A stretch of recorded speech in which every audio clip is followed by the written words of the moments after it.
guess we're 6 feet apart, right? I think so. Move up.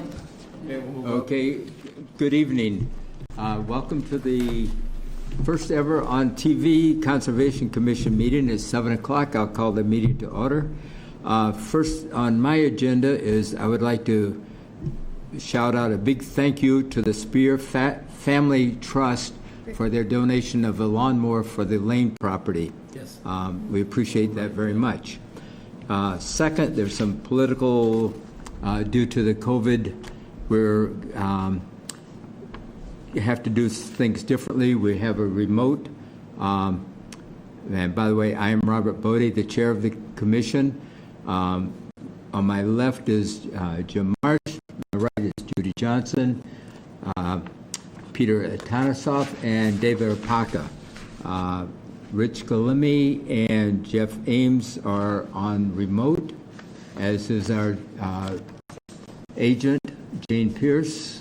I don't see her yet, but she should be on remote. We're doing this, keeping with Governor Baker's orders for public meetings. There's a lot of ground rules for that, but we'll try to go through it. So with that, we have open meeting. Any public comments? All right, Neponset Reservoir update on the progress. Mr. Lewis. Okay. Well, thanks for having us. I just came with a couple maps, and we've been emailing various updates in to Jane, and I hope she's passing those along or Yes, circulating those and so Yep. forth. Last Thursday, Solitude, Colin is online there too, right there. The middle. Middle, second row down. He's from Solitude. Okay. His company went out and did the this year's weed treatment program. We had two invasive species that we treated. This was sent in, but in case you hadn't seen it, but the red there, this is the variable milfoil areas. We had about 70 acres of that, and then we had about, this is the fanwort, and we had 40-something acres of that that we treated. So this is we only treated for invasive species this year, where the last 2 years we've also treated for pondweed because it was so overgrown and dense. But we kept it a little bit simpler, but it's still over 100 acres of the reservoir was actually treated this year. And what's the total acreage of the reservoir? About 310. Okay. So roughly a third of the reservoir. This is was treated, and that's about what we treated for the last 2 years. Is about that same area in total. So, but that the treatment went well. Colin, do you want to make a comments on the treatment program, or we got the survey done early, so and then treatment was reasonably early, so we hope for some good success on that. Yeah, I'll just echo that. I thought this year worked out real well. We're able to do the treatment, not probably like 2 weeks after the initial survey. Historically, sometimes it's almost a month later and the plants change. So worked real well. Plants were up in the water column, but they weren't all topped out. So less biomass to deal with. So I thought this year worked out real well. Okay, thank you. It takes about 1 to 2 weeks before we'll actually see any kind of effects of the treatment. And then Solitude also posted around the reservoir signs letting people know that the treatment was going on. Okay, thank you.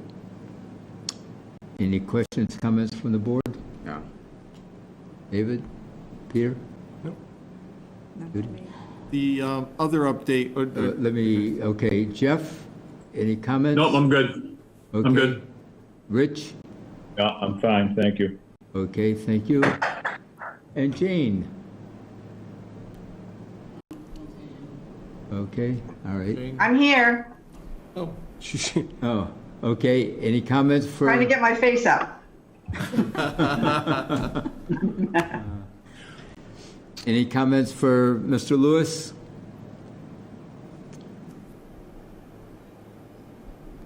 Jane? She muted herself. Oh, from me? Yeah, any comments? No, he's done a really good job of keeping me up to date, and I have forwarded information to you Yes. that I've received from him. I appreciate with everything going on the way it has been with no meetings and everything else and stuff. So doing things over the internet and emails and so forth has been great to keep this moving forward, because if we let this go too far into the summer, the weed treatment is very ineffective. We found that out a couple of years back when we ended up treating in July, and we had very little effect on the weeds at that point. So, two other projects that we've been doing, we sent in some drone pictures Very of nice. Edwards Road. Yes. And one of the people on our group is going to be putting together a little article about the work that we've been accomplishing there. That has gotten some great feedback. We probably didn't make the parking lot big enough. No, it's just the right size. Just the right size. But there's it gets a lot of use, particularly in the weekends. So I've seen a lot of smiling faces out there on the reservoir that they were very happy to have that and be able to access the reservoir through that. Now, there wasn't anything in the reporter about it, was it? No, we have not put anything in the reporter, and the reporter hasn't Yeah. come out to do Yeah. anything that Yeah. I'm aware of Okay. at this stage. So, and then the second thing is we have completed all the work on that portion of the project. The remaining portion of the project is for the treatment of the stormwater effluent, and we've gone back and forth with the engineering design group, a couple different other groups to try to get feedback if there's any other alternatives. But we're looking at having to move forward, not having to, but we're going to move forward with installation of the jellyfish filtration system. So that will effectively treat the water that's coming down Edwards Road from I guess that's the west side of Edwards Road, down towards that area. The outfall is so low that we just couldn't use any of the more conventional wetland applications as a filtration system. We had to do an inline filtration system, which is, the reviews on it is very positive, but it's also quite expensive. Yes, yeah, so definitely. Okay. Well, Good. I did go down, I was going down Edwards Road, so I just stopped, and there were three kids down there fishing, and then another carload of kids arrived, and, so I just wanted to say that I saw that it was getting use, and I like that kind of use, too, fishing and kids getting together, so. Almost every day, the parking lot is full, and on the weekend, I counted 16 cars went. So there's only 7 spaces. Wow. And there were cars up and down, and there were multiple groups with their kayaks and their small boats, and there were children, and there were carriages, and there were dogs, and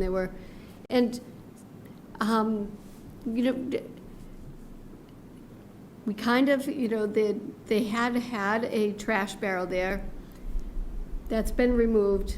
It oftentimes was overflowing. There's that balance between, I haven't seen it be really too messy down there. I think there's so many people there now, they're self-policing. Okay. So people aren't, the trash isn't there. I don't know that the trash barrel maybe just made things worse. We're gonna keep an eye on it, because at first we were like, really taken back. They took away the trash barrel. We're really trying to keep this a beautiful spot. Yes. But it may have worked like the Lane property. It may have worked in reverse, that there's so many people there, there's much less trash, and it's just getting lots of use. I don't know, maybe a sign that we could put up, take out what you bring in, yeah. We have one being made. Okay, Oh, good, good. fantastic. Yeah, I forgot. I did notice when I was there, the trash barrel was there and it was overflowing. But, you know, that's something that you're working on, so. Yeah, It's I always a contacted the problem. town about that one, and then Jane asked me also to contact them about the Lane property, because we had the same problem there. People had collected trash in front of the education building there, yeah. but they'd left it, and Yeah. they'd left it for a long time. Yeah. So the town has gone by on both properties and cleared that stuff out, but then they said those were the only trash cans they really leave out any place in town, and they really don't want to be in the trash collection business. Yeah, Yeah, I people understand. can take out what they bring in, so. Yes. Yes, and be responsible about it. So we'll keep our eye on that. Good job. Good. Yep. Any other comments? Nope. One more thing, the Yes. lake level, Chris Gallagher has been doing just a great job at being responsive to, you know, we had Boards, a yes. lot of rain this spring, and just now, he's put back one board than another, and then I just went today, it's still lower despite the fifth board being back in. So we'll put the last board back in hopefully this week and Okay. try and keep that water level high. Okay, good. Rich, any comments?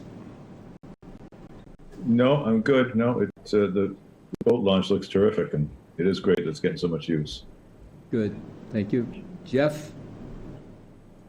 No, I'm all set. No, that's good. Okay, thank you.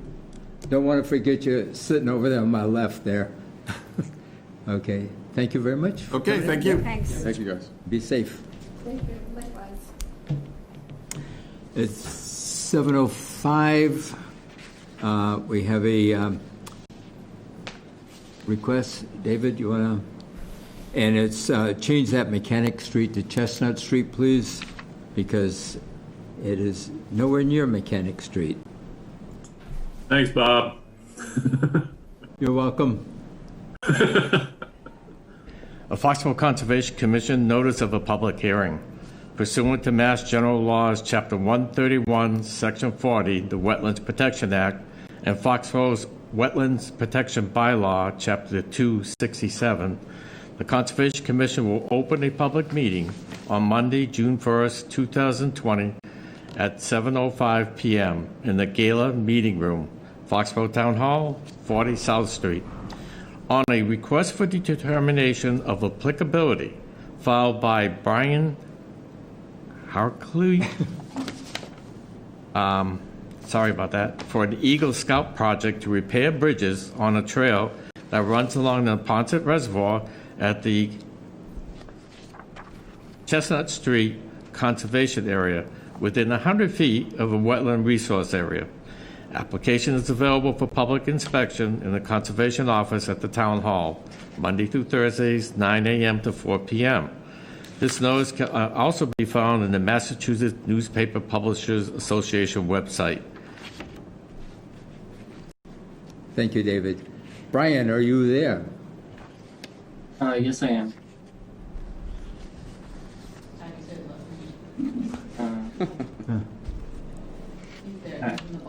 Okay. So I cannot hear you. Okay. you can? Can you hear me now? Can you hear me? Yes, I can. Okay, I can hardly hear you. Can you speak up a little bit? Wait. I'm looking Could you at tell us my. So is my audio good now? Yes. Yes, okay. Alright. So my name is Brian Harolshu, and I am here to present my Eagle Scout project. My project is located just off Chestnut Street on a trail that leads from that road to the Lane property by the train tracks. The bridges on this trail are in bad condition, with one bridge tilting and not reaching the other side of the water, and multiple broken boards on each bridge.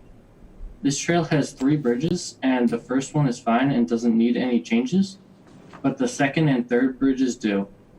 My project includes leveling out the second bridge on the trail as it has a slope to one side, which could be a safety issue, and replacing boards on both the second and third bridges on the trail.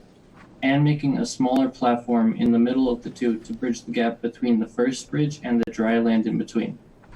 I hope that this project will make the trail safer and that more people will use it. I also have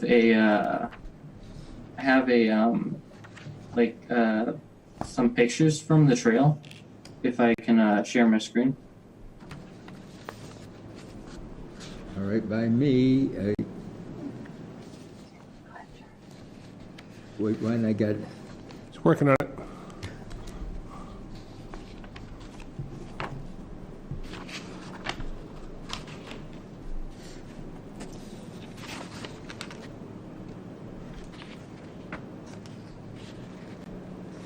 while he's working on that, can you still hear me, Brian?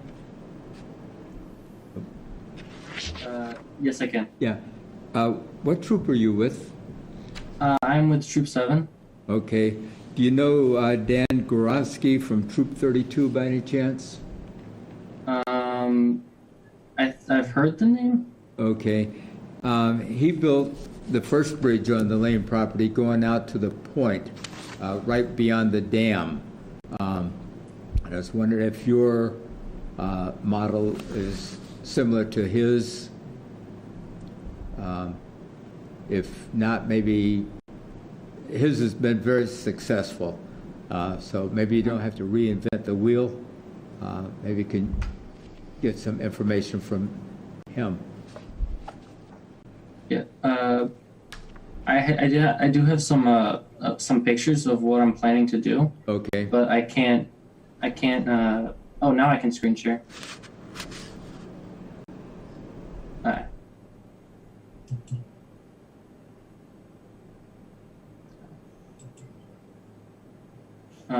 Can you see this?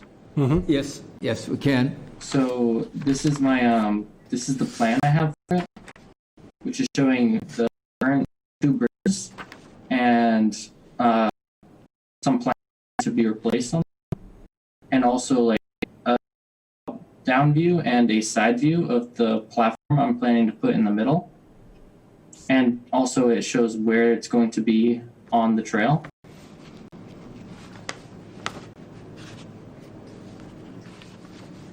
Brian, are you going to replace these bridges entirely, or are you just going to repair them? I will just be repairing them. Okay, so they already have a kind of a design. Okay.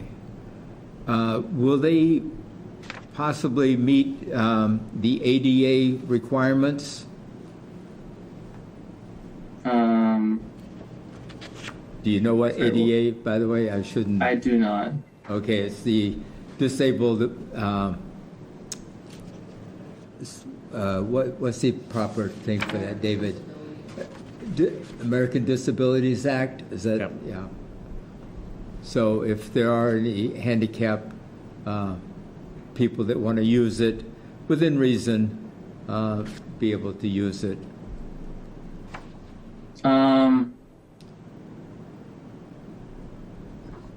Yeah, because I'm going to be like extending in a way, making a platform that goes over the water, which will make it a lot easier if there are any disabled people who want to go on the trail. So it will be much better for that. All right. I do have some pictures of the current, of how it currently looks, which shows why it needs this platform. Okay. So I'll share those right now. So this, when you're going on the trail, this is the beginning of the second bridge, and you can see that it has a tilt on it. And if you go down that and look backwards, you'll see that it has a large gap between the bridge and the land. Yes. Yep. And this is where I'll be putting the platform. Okay. Now, are the supports there still strong enough for you? Yeah. Okay. I'll be adding some extra supports underneath, Okay. but just to like raise it up a little bit out of the water. But yeah, for the majority, it's still structurally sound. And this is the third bridge, and you can see that some of the planks are missing. So on the first bridge with the tilt, will you be repairing the tilt so it will be flat? Yes, Okay. and that's why I'm going to be adding the extra supports underneath to flatten it out. Okay. All right. All good. David? David, any comments? No, it seems like it's a repair. So he's not going to be bringing in any long poles. But I think the support to lift it out of the water shouldn't be wood or logs. It should be the screw, forgot what they call this. The helix screws? Yeah, just screws in that it hits a solid sand and gravel, and it can be adjusted so that it lifts everything up and it'll last for a long time. And it's less disruptive to the wetland bank or the wetland area there that does flood sometimes in the springtime or when you get the heavy rains. It's a little more work because you got to get into the muck, to get those in. Yep. But that's the only way to keep it from tilting later on if you put wooden supports underneath it. Okay. Peter, any comments? I was going to ask David, in inspecting the bridge, you had the one picture where there were planks missing. Have you looked at any other planks? Is there any other wood or any other pieces on there that are on their way out or are in need of replacement as well? Yes, there are, and I do have those planks marked down. There are several of them that are bending a lot, Okay. so I will also be replacing those. Okay. Anything else, Judy? Jim? Jeff? Yeah, I've got a number of questions. How much investigation did you do when you were actually looking at it? Did you lift it up? Did you really inspect, or you just visually look from the top down? Well, I can't actually lift it up. I'm not really strong enough to that myself. I looked from the side and the top, and I couldn't really get underneath it. Because I have a concern. I mean, obviously there's damage on some parts, and I have a concern that without really investigating what's going on, we're going to be doing. There'll be some work done that may either make it more hazardous because there's degraded lumber underneath that has to get replaced, or the whole thing's got to be replaced anyway. I'm concerned that there hasn't been enough inspection of this to go ahead with this yet. Okay. Anything else, Jeff? Nope. Okay. Rich? Yeah, I was there today, and these bridges, what's supporting them are they look like telephone poles. Yeah. So what Brian's trying to do, I think, to level it, I believe, and you can correct me if I'm wrong, Brian, your intention is to move the floorboard, so to speak, and slide wood underneath those to level them. Is that correct? Yes. Yes. You can't lift or move these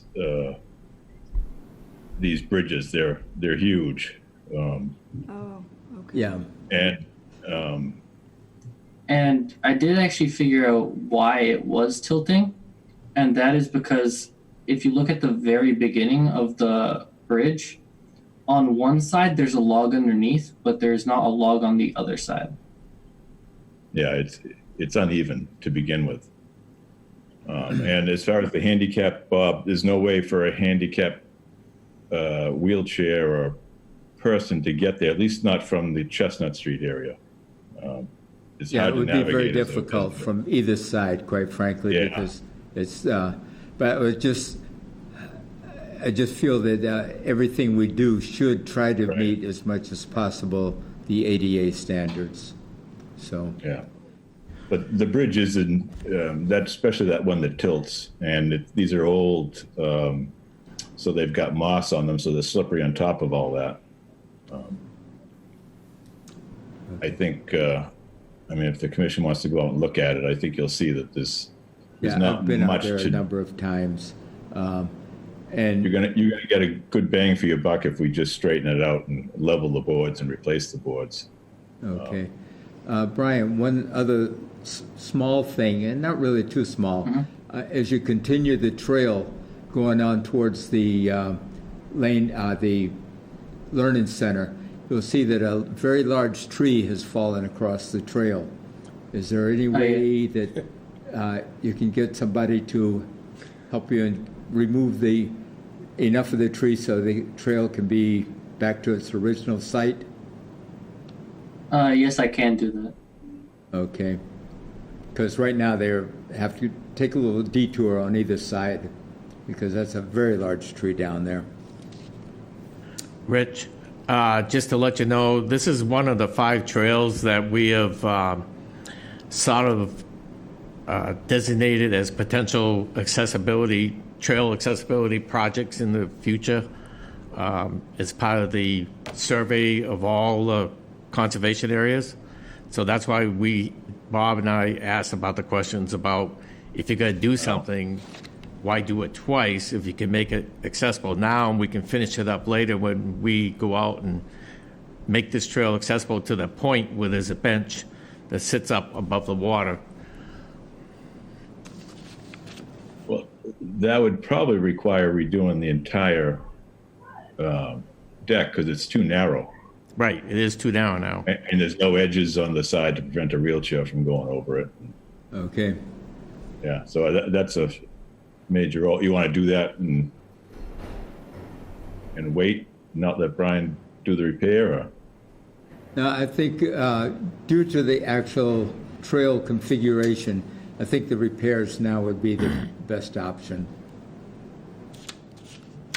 In my opinion, anyway. Yeah, I would think so too, because right now it's dangerous and Okay. there's little options to repair it, repair it. All right, now, I'm not sure. Do you have anything else to add, Brian? Not off the top of my head right now. Okay. Diana, on the technicalities about anybody from other than the members here commenting, is there any way that they can zoom in or? We did the Zoom basically by invite only. Okay. So they'd have to watch the cable and then submit any comments we'd have to address it at the next meeting. Okay. So And technically, then approve it in spirit, I guess. yeah. Sign it and then. Okay, because the determination usually is done in one night. But all the tolling stuff is. Yeah. on hold because of the emergency order. All right. Actually, it's 45 days after the emergency order expires and it hasn't expired yet, so. Okay. Maybe July 1st. All right. Okay, so without that, somebody want to make a motion to issue a negative determination pending all the rules and regulations? Why is Jane? What? Why is Jane? Oh, Jane, did you want to say anything? Jane? Unmute myself first. No, I don't. I think that just a regular negative determination should be good. Okay. He's doing a big service for the town because it really is a hazard right now, the bridges. So you want to make that? Sure, I'll motion? make that motion. Okay, second. Discussion. All in favor of negative determination? Aye. Aye. Aye. Aye. Opposed? None? All right, thank you. A Brian? negative is good. A negative is Yeah. good for you. Negative means no more Brian, so, trouble. okay, thank you very much, Brian. Thank All you right, for thank you very much. helping us out. It being 7:10 p.m., we have West Street request for NOI. David? The Foxborough Conservation Commission notice of a public hearing pursuant to Mass General Laws, Chapter 131, Section 40, Wetlands Protection Act, and Foxborough's Wetland Protection Bylaw, Chapter 267. Conservation Commission will open a public hearing on Monday, March 23rd? Well, that's when they're originally supposed to be, but just Okay, Monday, March 23rd, 2020, at 7:05 p.m. in the Gala Meeting Room, Foxborough Town Hall, 40 South Street, on a notice of intent filed by Christopher Gallagher, Foxborough Department of Public Works, to repair and stabilize the West Street Dam at West Street, right away between South Street and Mill Street. Assessors map 152, parcel 3931. Portions of the proposed work lie within 100 feet of a resource area. The application is available for public inspection at the Conservation Office at the Town Hall, Monday through Thursdays, 9 a.m. to 4 p.m. This notice can also be found on the Massachusetts Newspaper Publishers Association website. Okay, thank you, David. Mr. Gallagher, Well, hello there.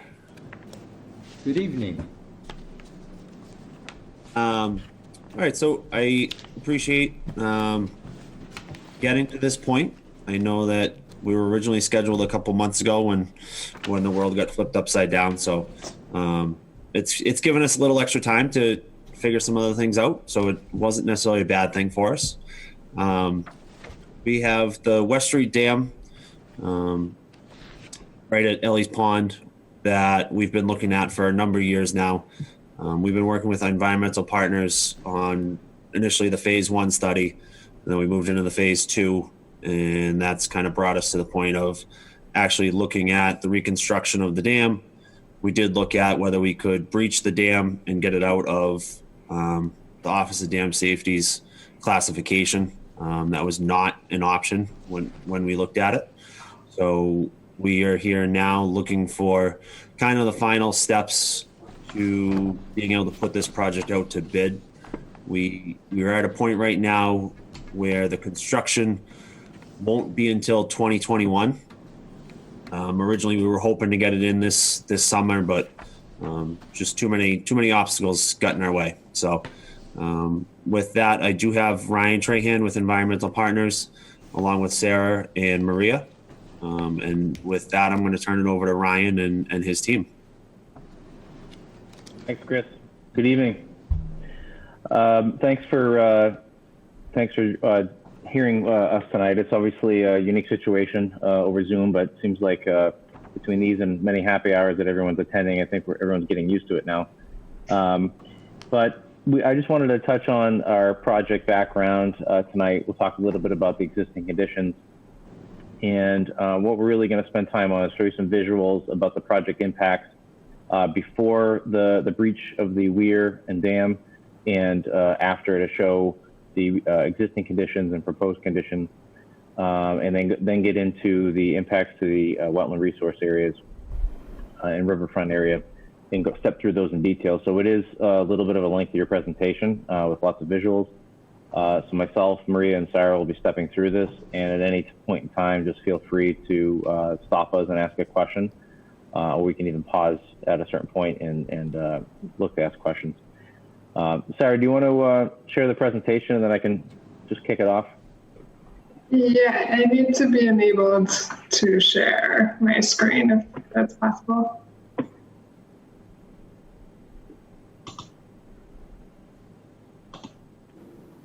I think it's coming through.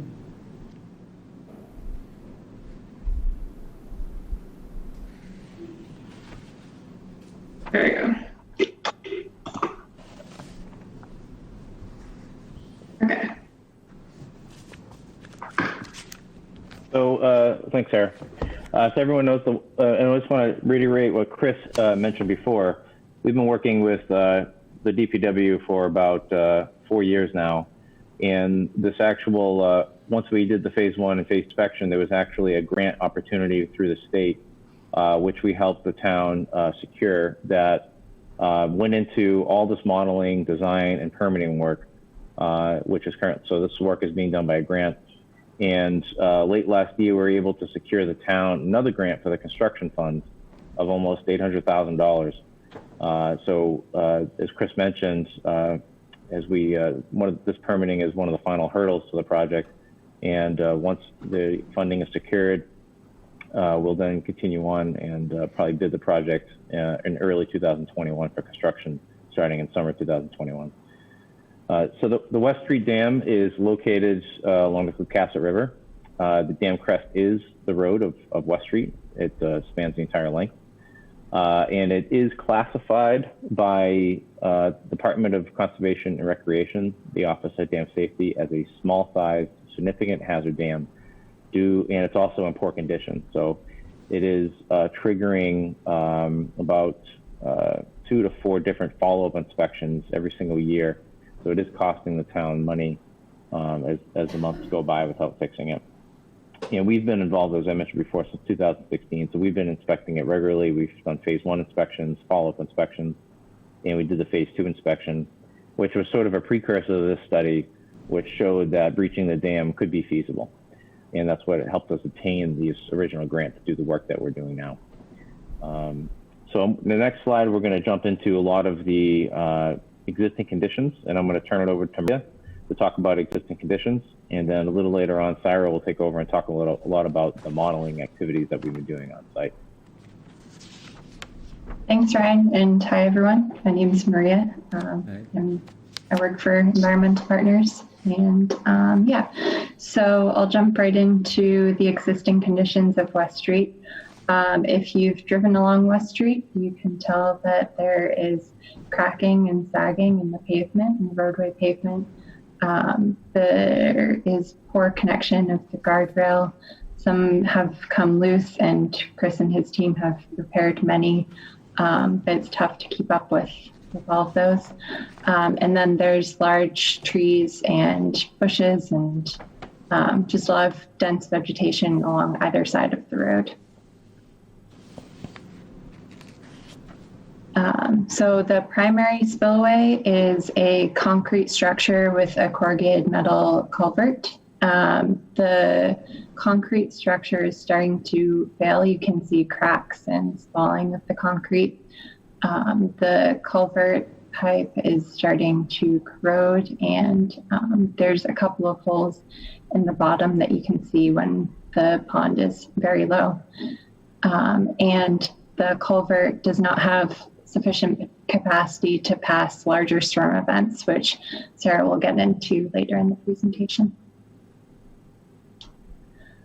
On the upstream slope, there are large diameter trees and overly steep slopes.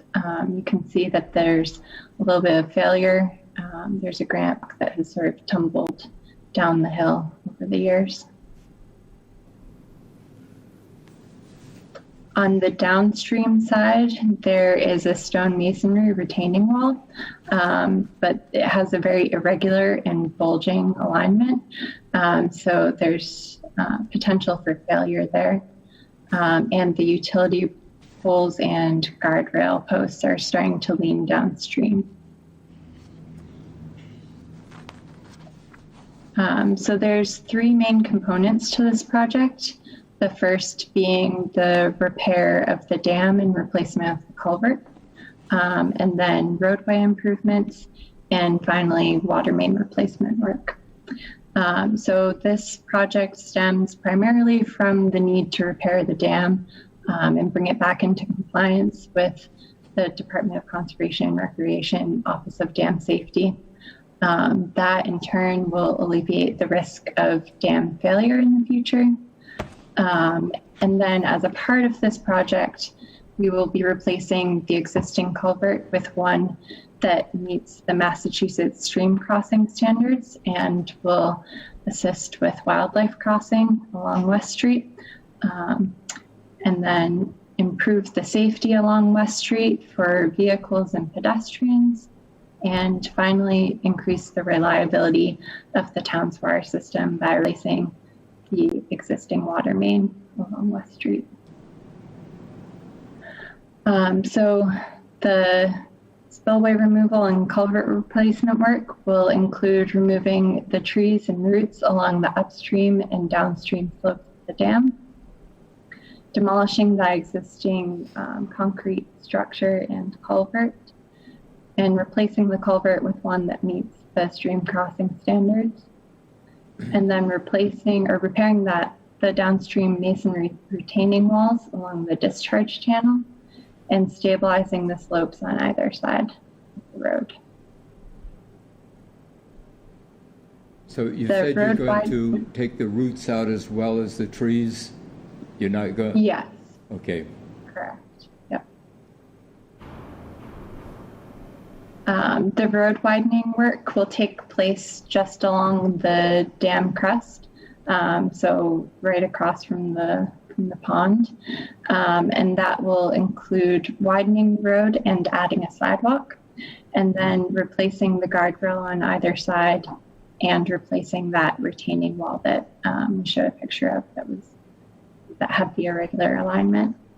And then to mitigate the impacts of the increased impervious area due to the road widening, we'll be adding a deep sump catch basin and sediment forebay for stormwater management in that area.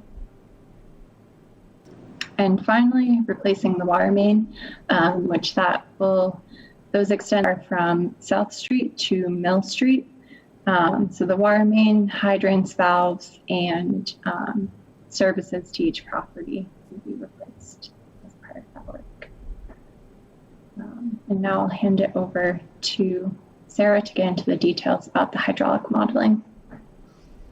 Okay. Thanks, Maria. Can you guys hear me okay? Yes. Yeah. Okay. So as we've discussed, we've been working on this project for quite a while, and one of the first steps was really to understand the hydraulics of the area. So we started out with an existing conditions hydraulic model and looked at the watershed area that contributes to the West Street Dam, and we got this information off of Mass Stream stats, which indicated that the entire watershed that drains to the West Street Dam site is approximately 4.7 square miles. It's quite large, and it extends through Foxborough, Norfolk, Walpole, and Wentham, and encompasses a few ponds and dams further upstream from West Street. We used precipitation data from the National Oceanic Atmospheric Association and analyzed 24-hour design storms. Since this is a dam and it's currently under the Office of Dam Safety Oversight, our basis of analysis was really the spillway design flood storm, which is defined as the 100 storm event. This meant that any replacement culvert or outlet that we put in had to be able to pass the 100-year storm event. We use a PC Swim modeling software and looked at various storm events. The first one was the 2-year storm event, just to see what more smaller frequent storms would currently look like in the area. As we know, smaller storms can pass through the culvert just fine.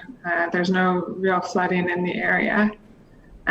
We use these visual graphics on the side, which show the peak water surface elevation during the storm event based on LiDAR data in the area.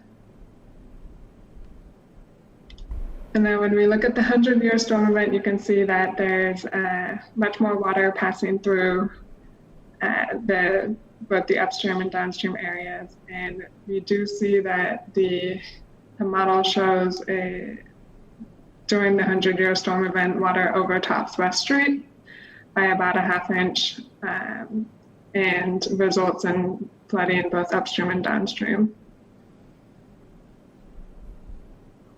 So once we established our existing conditions, we looked at a few proposed conditions alternatives.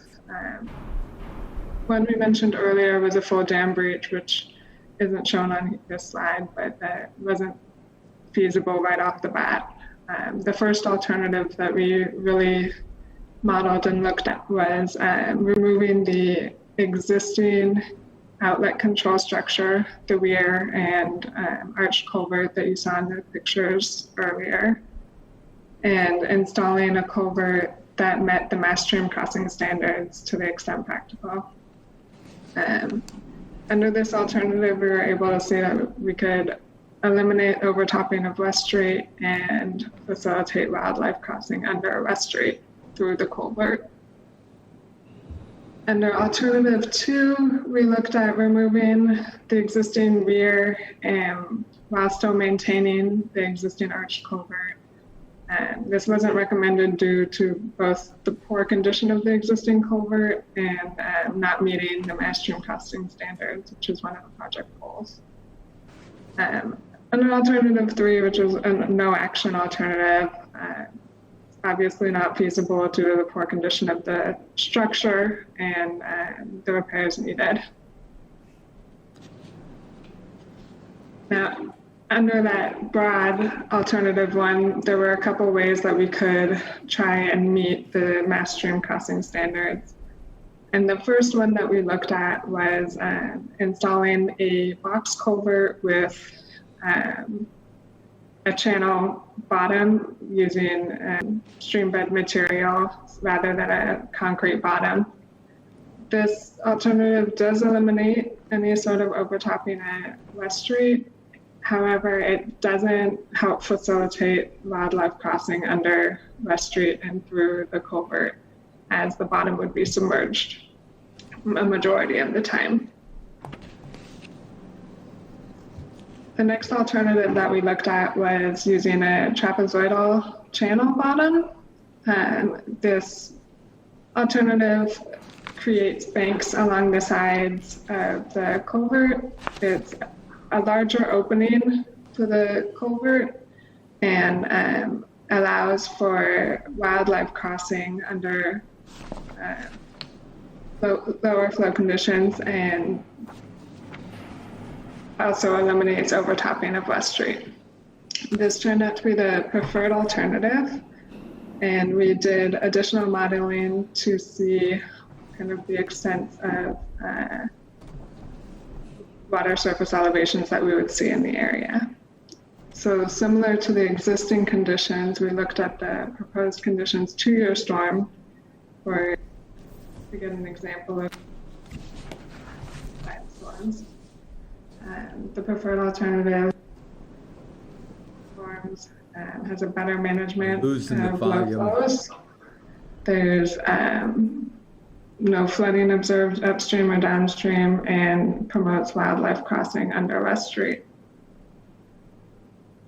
Under the 100-year storm event, we alleviate the flooding in the upstream and downstream areas during the 100-year storm event, and have eliminated the potential for overtopping at West Street. Next, we really wanted to look into what might be the impacts to the pond and the area. And while we are removing kind of the weir stop logs, we still have a hydraulic constriction of at the culvert outlet. So we find that the pond itself, under the 2-year storm, for existing and proposed conditions, doesn't change all that much in terms of spread. We do find that there'll be about a foot of elevation difference in the water surface elevation. Now we do have kind of a table here, and this is in our NOI, showing how we meet the mass stream crossing standards. Would the board like me to run through this? Or the commission, do you want to hear each one? No, I don't think. What was that? I don't think we have to go into all of the detail on it. Okay. Do you? No, okay. So you want to go through each one? No. Okay. And then next we have some slides showing the impacts to all of the different wetland resource areas. We'll be impacting the bank due to lowering the outlet elevation and kind of the decrease in pond spread. We will be impacting the land underwater and waterway due to the removal of the existing structure and lowering the pond. And this will also convert 650 square feet of land underwater to bordering vegetated wetlands. And then we'll be impacting bordering vegetated wetlands, both permanent and temporary impacts. Permanent impacts due to slope stabilization, culvert replacement, road widening, temporary impacts due to the excavation and dewatering. We will be proposing a wetland replication area, which I'll show a picture of later on at the Cookasset River Preserve. All of the work is within the riverfront area due to the culvert replacement and road widening, both temporary and permanent impacts. And again, the work is within the borderland subject to flooding, both permanent and temporary impacts due to the culvert replacement and road widening, and temporary impacts due to clearing and grubbing and local dewatering. Because of these impacts, we're proposing wetland replication further upstream at the Cookasset River Preserve. We've worked with Jane to kind of scout this location and take a portion of the previously filled parking area and turn it into a wetland replication area. It will reclaim some of the parking lot and will be a net environmental impact and benefit. The wetland replication will also include about 3,000 cubic feet of compensatory flood storage.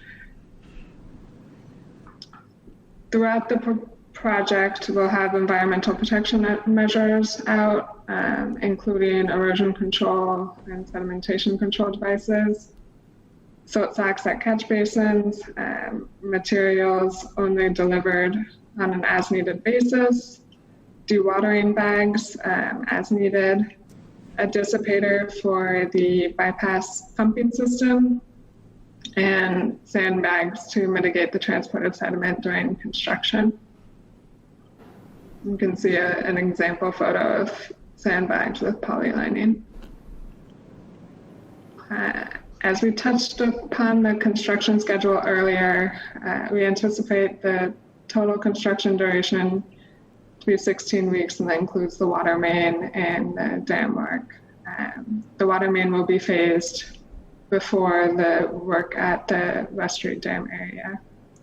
The actual spillway removal and culvert replacement is closer to 4 to 6 weeks, and it will require a road closure. The project will be performed in accordance with the time of year restrictions. So we're looking at July 1st through September 30th for the culvert replacement and spillway removal. With that, we're happy to take any questions from the commission. All right, thank you. I have a question. Judy? So I'm curious, with the material that's inside the culvert to create the trapezoidal shape, it's important that material stays in place even after, say, a 100-year flood event. So how are you sizing that material to make sure that it remains in place even during those high velocities?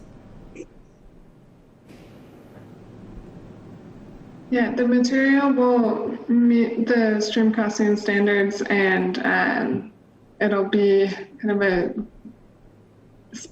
specified within our construction documents that it has to have a certain gradation and a certain percentage of various fines and larger diameter stream bed material. Okay, but it wouldn't be typical of a stream bed because on a 100-year storm event, that stream bed material might move.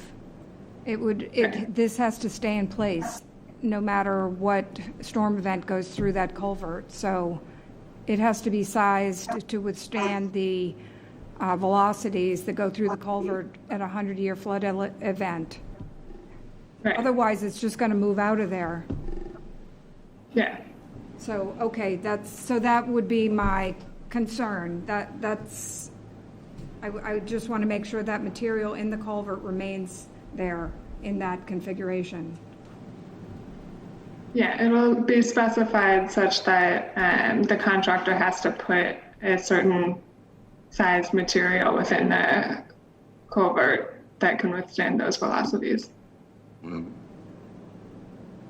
we have a base of material at below the stream bed to help reduce scout as well, in addition to the stream bed material being on top of it. Okay. David, any questions, comments? No. Peter? Nothing for me. Okay, Jim? As part of the project, the roadway in that area is going to be widened and a sidewalk. Is the roadway adjacent to that, is that going to be modified as well, or is just this one location? So right now, we're just looking to take advantage of the project to do the widening and put a crosswalk within that stretch. I think we have about 300 feet of sidewalk, curbing, the new retaining wall, the guardrail that'll go in as part of this project. Down the road, it's possible. Right now, we're just taking advantage of the project, the filing, some grant funding, and then utilizing some other town funds to do that piece.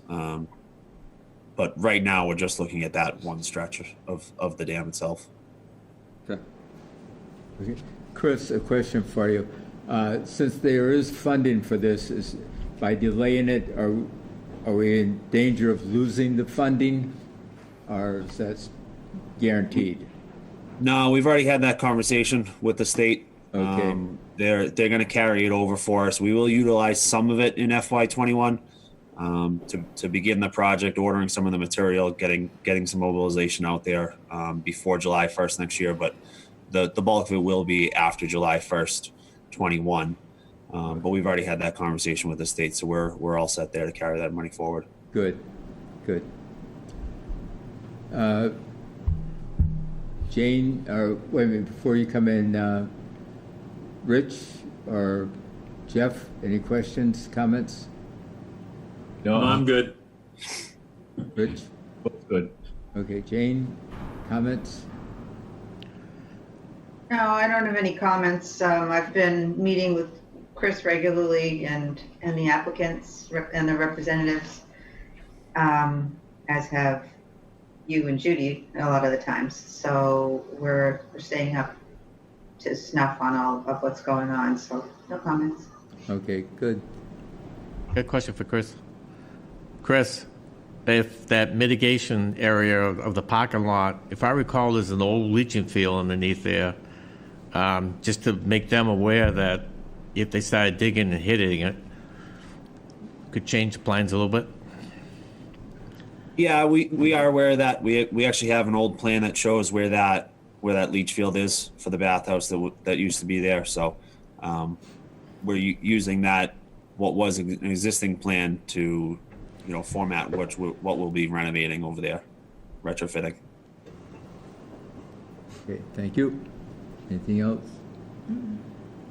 Just want to personally thank everybody. It's been a long process, and the Conservation Commission has been a true partner with us, and with Chris and Lance and everyone at DPW. So it's a significant project for the town, a great grant project. So I just really want to say thank you for working with us through this whole process.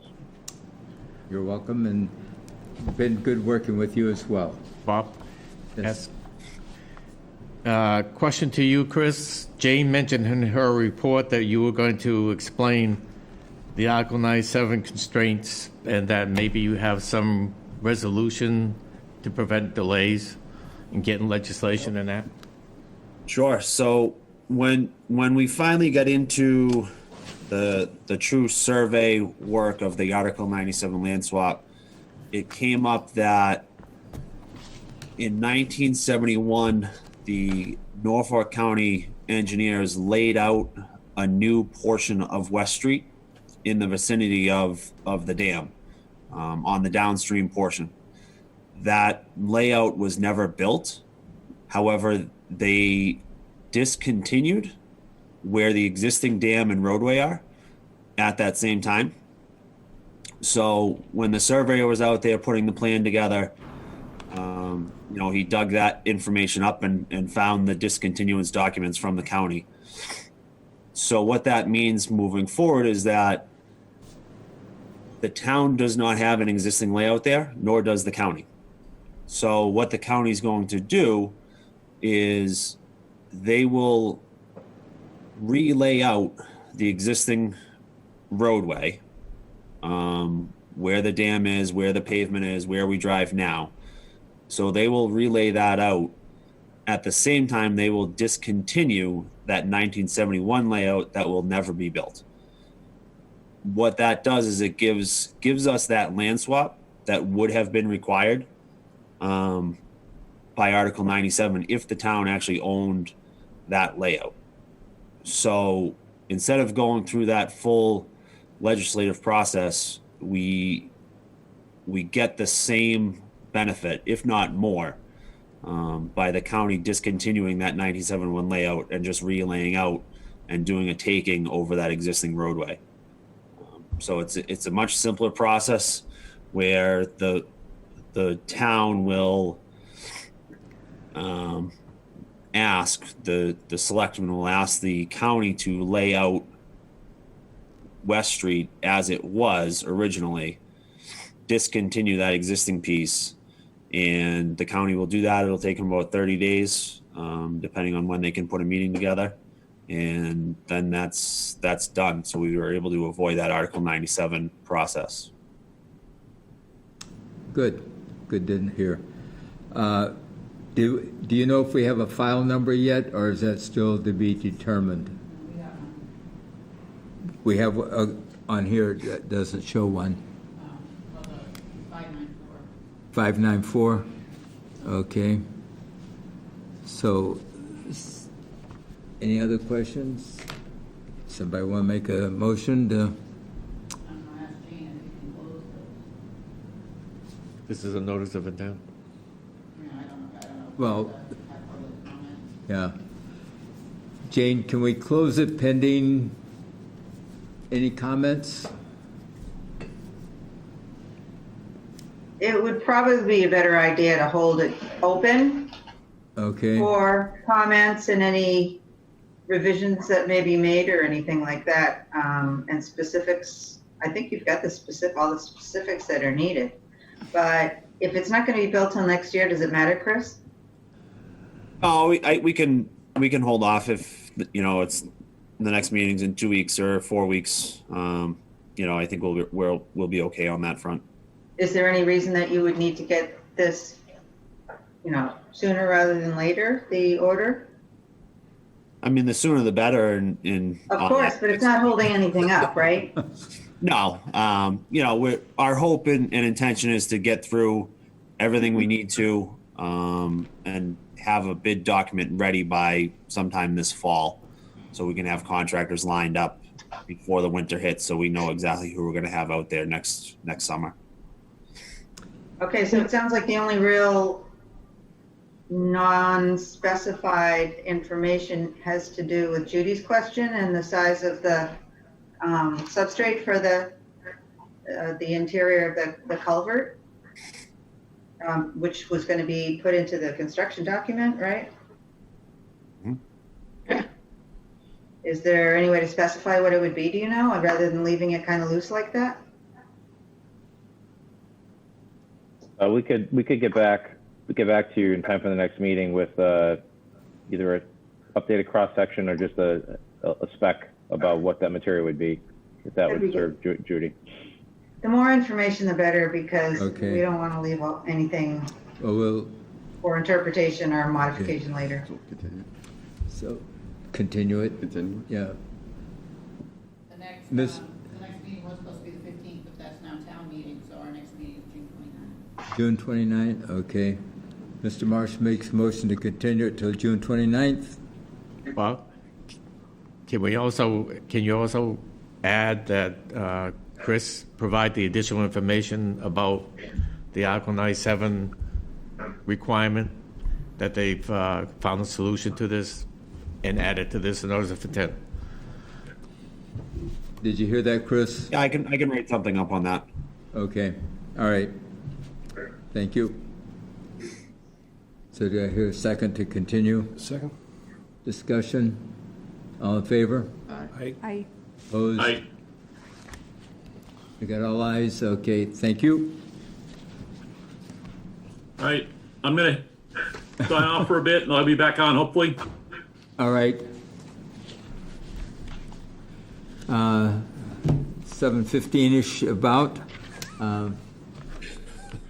We have a NOI, David? Foxborough Conservation Commission, notice of a public hearing pursuant to Mass General Laws, Chapter 131, Section 40, Wetlands Protection Act, and Foxborough's Wetlands Protection Bylaw, Chapter 267. The Conservation Commission will open a public hearing on Monday, June 1st, 2020, at 7:15 p.m. in the Gala Meeting Room, Foxborough Town Hall, 40 South Street, on a notice of intent filed by Christopher Gallagher, Foxborough Water Sewer Department, to implement wells 7R, 9R, and 10R at 11 Lamson Road, Assessors Map 48, Parcel 9. Portions of the proposed work lie within 100 feet of a resource area. The application is available for public inspection in the Conservation Office at the Town Hall, Monday through Thursday, 9 a.m. to 4 p.m. This notice can also be found in the Massachusetts Newspaper Publishers Association website. Thank you, David. Mr. Gallagher, you're on again. I'm still here. Still here. So we have been working very hard within the water department and the DPW to resolve a lot of the water issues from over the years. We've taken some very big steps in the last 10 to 12 years where we've added 2 treatment plants, one at Witch Pond, one at Oak Street, and we're currently under construction for the 3rd one to be open this summer down off of Pumping Station Road. The system over at Oak Street has 4 wells that are existing in place. We're currently only utilizing 2 of them. The other 2 have gotten to a point where they have no capacity. They're not pulling anything out of the ground. So wells 7, 8, 9, and 10 are the 4 that are existing. 7 and 8 are currently off and not pumping out any water out of the system into the system. Wells 9 and 10 are running roughly half capacity. We're getting 200 gallons a minute out of those 2 wells. We have been able to utilize well 10R on a temporary basis. That's the new well. It's in the ground, and we're pumping that water into the system. What we're looking to do is brand new wells, well 7, well 9, and well 10. The capacity we'll be able to pull out of the ground for those wells will surpass putting in a new well 8. So we're just looking to put 3 wells in the ground, and we'll decommission all 4 at the same time. So we're looking to do this work on a permanent basis sometime later this summer, early fall, sometime after the treatment plant at Pumping Station Road has been complete. So with me again is Ryan Trahan. He also has Alyssa Longo with him to walk through the NOI. Thanks, Chris. Back again. And Chris keeps stealing all my thunder in my introduction, but he just does great. Chris does a great job of it. So Alyssa's going to share her screen, and we have a shorter presentation for you for this project. It's hopefully pretty straightforward. But as Chris mentioned, the town is seeing significant loss of pumping capacity at the Oak Street wells, specifically 7, 8, 9, and 10. Well 8 was located previously in an area directly adjacent to wetlands. And when we were doing some test well drilling about a year ago or so, there was no great location that we found that would not be so close to surface water. So, and with the little pumping capacity, we met with Chris and decided to just proceed with 7, 9, and 10. So these wells are located off Oak Street along Lamson Road. They all pump over to the Oak Street treatment plant. All the existing wells are over 50 years old, give or take. And generally in that time frame, based upon the construction during the 1960s of wells and the type of well screens that were utilized, they tend to approach their useful life at around this time. And the approved pumping capacity right now for those 3 wells is about almost 1,200 gallons a minute, and we're only getting about half of that right now. And that water is desperately needed even right now. As Chris mentioned, we're temporarily pumping until this project is approved and we push this forward sometime later this summer. We're temporarily pumping well 10R as a temporary setup into the raw water system now, and are mobilizing to do something similar at well 9 until we can get some of these permanent impacts done, permanent implementation, design and construction done and in service. As you know, the summertime leads to some of the highest water demands of the entire year. And we've also, this type of work also includes a lot of permitting with Mass DEP. So we have to do what's called a pump test approval report. And during the pump test, we had Jane walk the site with us, with our hydrogeologist. And for those projects, we have to pump the well for about 48 hours straight. And we found some good locations to put that water that was discharged from the well, from each of these wells. So that requires a permit to approve the report, and it also requires a permit for us to actually construct this source. So we have approval for well 10 already, but we'll be submitting wells 7 and 9 within a couple weeks to Mass DEP for the final permitting hurdle. So at this point, I'll turn it over to Alyssa to take it about some of the design and the location of these wells. Okay, thank you, Ryan. I want to start with an overview of the Oak Street site, which we have Lamson Road, which runs across the page down to the Oak Street water treatment facility. Like Chris said, that treats the raw water from all the 4 well sites. Across the street from the treatment facility is the existing well 10 building, which houses the well and the pump. And then about 30 feet behind the existing building is the location of replacement well 10R. And that is where there currently is a temporary setup to get some emergency water. A little further down Lamson Road, we have existing well 7, which is it's housed in an underground vault. And then about 45 feet downhill from that vault is the location of the replacement well 7R. And then if you continue down this access road, you'll pass well 8, which is being abandoned and not replaced, like Chris and Ryan said, due to an inadequate location for a replacement well. And then further down this access road is the existing well 9 building, which houses the well and the pump. And then outside, about 30 feet from the building, is the location of the replacement well 9R. And so all these replacement wells have already been drilled and approved by Mass DEP, and we're looking to connect them into the system. This figure also shows the resource areas that are impacted by the work. We have the Rumford River, which is this dark blue line, and its associated 100-foot buffer and 200-foot buffer. The light blue line here delineates the FEMA flood zone. The orange area is priority or estimated habitat of rare species. And then there's some green and red here that delineates the wetland areas. We have those marked up by a wetland scientist around each of the sites. And you'll see those a little bit clearer on the upcoming slides. The work at well 7 starts here where the replacement well is. We're proposing to install a new submersible pump.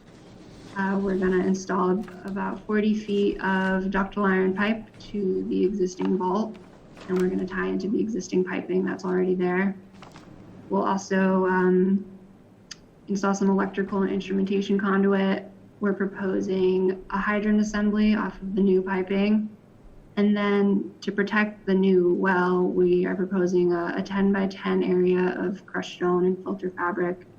And then we'd like to surround that area with some chain link fence for additional protection. Most of the work at well 7 is within the 25-foot wetland buffer, and that's because of the location of the existing well. You can see these green lines here delineate some wetlands to the left of the vault and then another wetland area to the right. So we're proposing to surround the whole site with filter stock during all construction work to protect those wetlands. And the work here is also within the 200-foot river buffer and the priority or estimated habitat.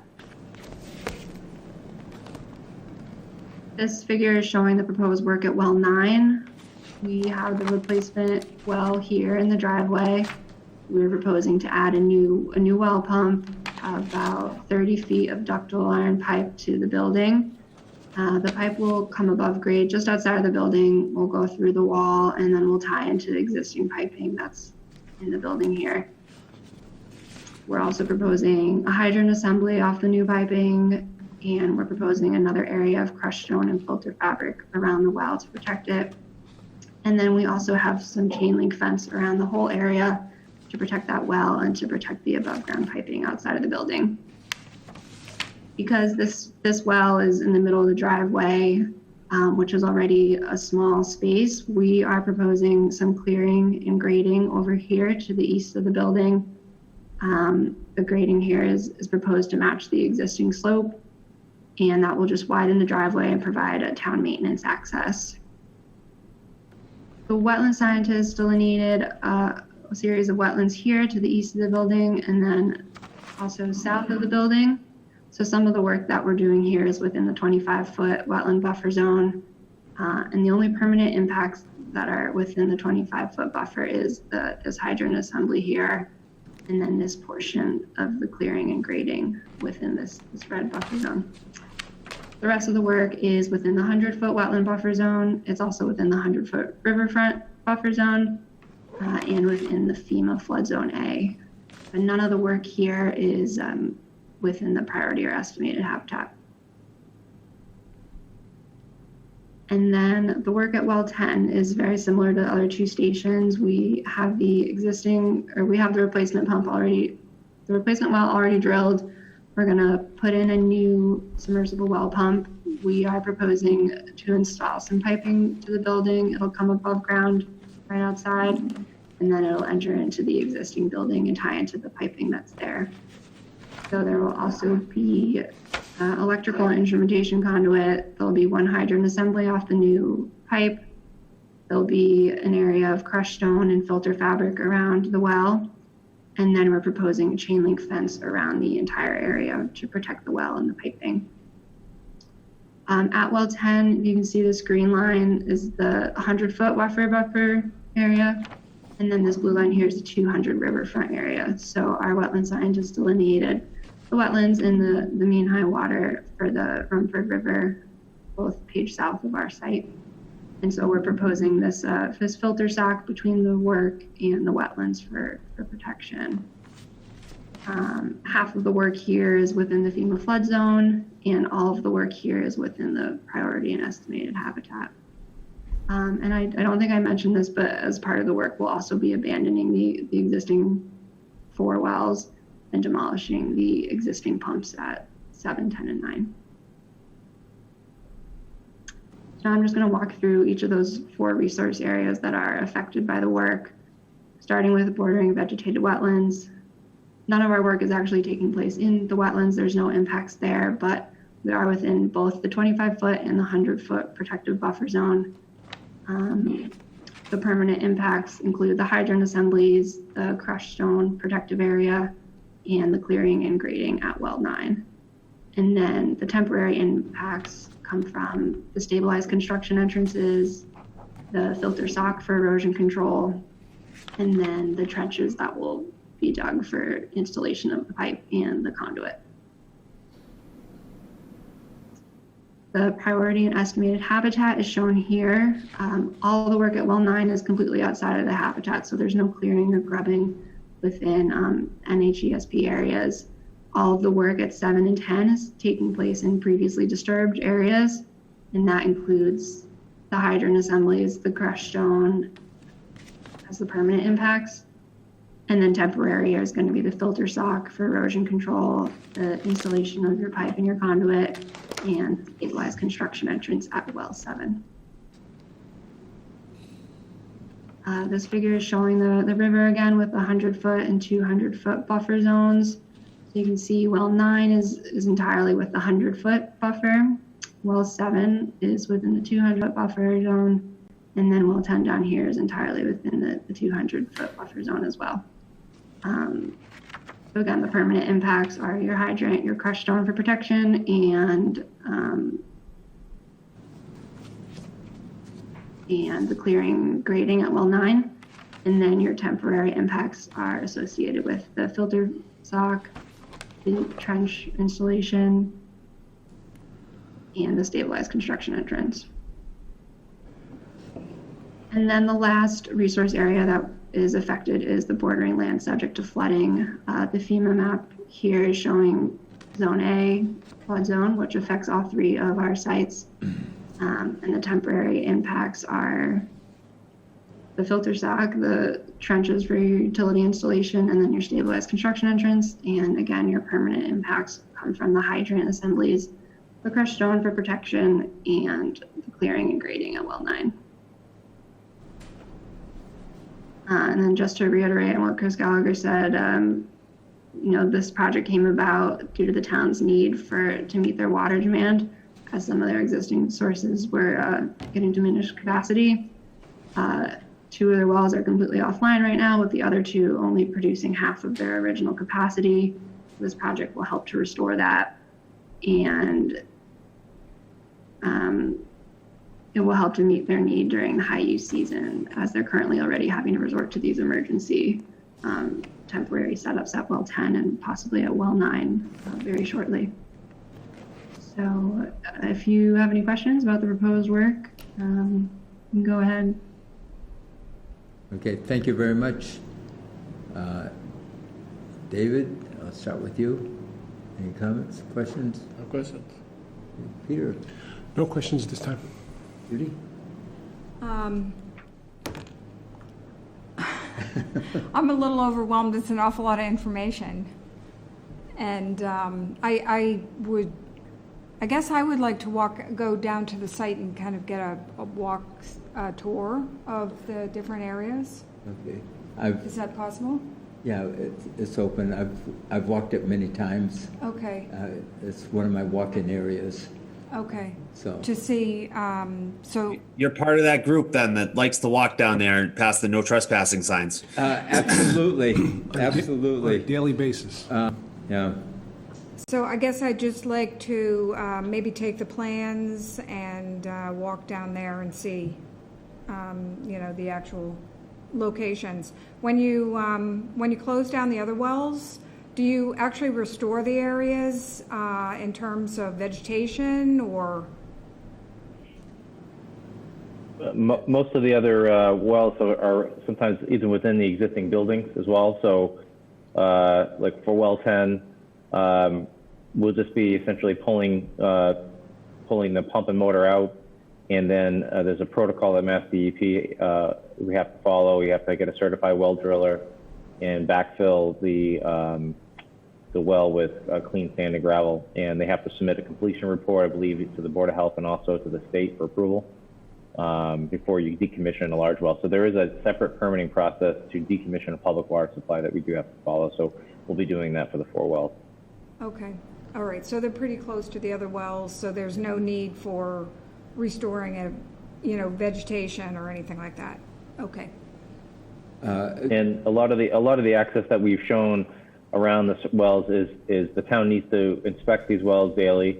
And in the time where, say, if capacity begins to decline, there's a cleaning method that you can utilize to clean the wells, which is normally once every 2 to 3 years. A large drill rig has to sort of back up to the well area and pull the pump and motor, inspect it, clean it, look inside the well, put a camera down, and check things and make sure they're functioning properly. So that's the reason for the area around the wells, so we have to have stone and an area for a larger truck to drive. Okay, thank you. Just out of curiosity, how deep did you have to go with these new wells versus the ones that you're replacing? Very, very similar depth. I believe some of the deepest ones maybe around 60 feet. Okay. 50 to 60 feet. Okay, thank you. Jim, anything? Quick question. So you talked about these permanent impacts. Are most of these permanent impacts in previously disturbed areas already? Yeah, all of our impacts are in previously disturbed areas, with the exception of that clearing and grading at well 9. Okay. Jeff, Rich? Well, I'm all set. All set, thank you. Jane? Jane? Are you there? She's giving you a thumbs up. Giving you a thumbs up. No, I'm all set. You're all set? I was wondering about the depths too. Okay, all right. Okay, again, with this, unless there's anything else, we'll tentatively close it pending any results from any write-ins or whatever. So, thank you very much. So what, are you going to close it or are you going to leave it open? Well, we tentatively, leave it open. We'll continue it. I guess technically we have to continue it till our next meeting, unless there's some reason you want to close, Chris. Just, Chris, if I could, we probably could wait till the June 29th meeting. However, anything past that, we just don't want to interrupt the bid schedule. We'd love to include the order conditions into the specifications for the contractor to follow. And we're submitting this to DEP for their review on the well completion side in a couple weeks, and we anticipate them taking about a month to complete their review. And then sometime in August, we'd like to, late July or August, we'd like to go out to bid. So that's the timetable right now, is to start construction probably after Labor Day. Okay.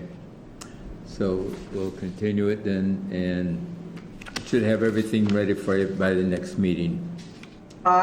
Yes, Jane? I could, up here on the screen, I could prepare an order of conditions that you all could review at the next meeting. So maybe send language in between and stuff, if I can get that together. Okay. Sound good? Sounds good. Okay. Motion. I'll make a motion to continue the hearing to June 29th. Second. Discussion. All in favor? Aye. Opposed? Aye. Aye. None? Thank you. Thank you very much. Thank you. All right. It's only 7:20. David. Foxborough Conservation Commission, notice of a public hearing pursuant to Mass General Laws, Chapter 131, Section 40, the Wetlands Protection Act, This is fair. and Foxborough's Wetland Protection Bylaw, Chapter 267.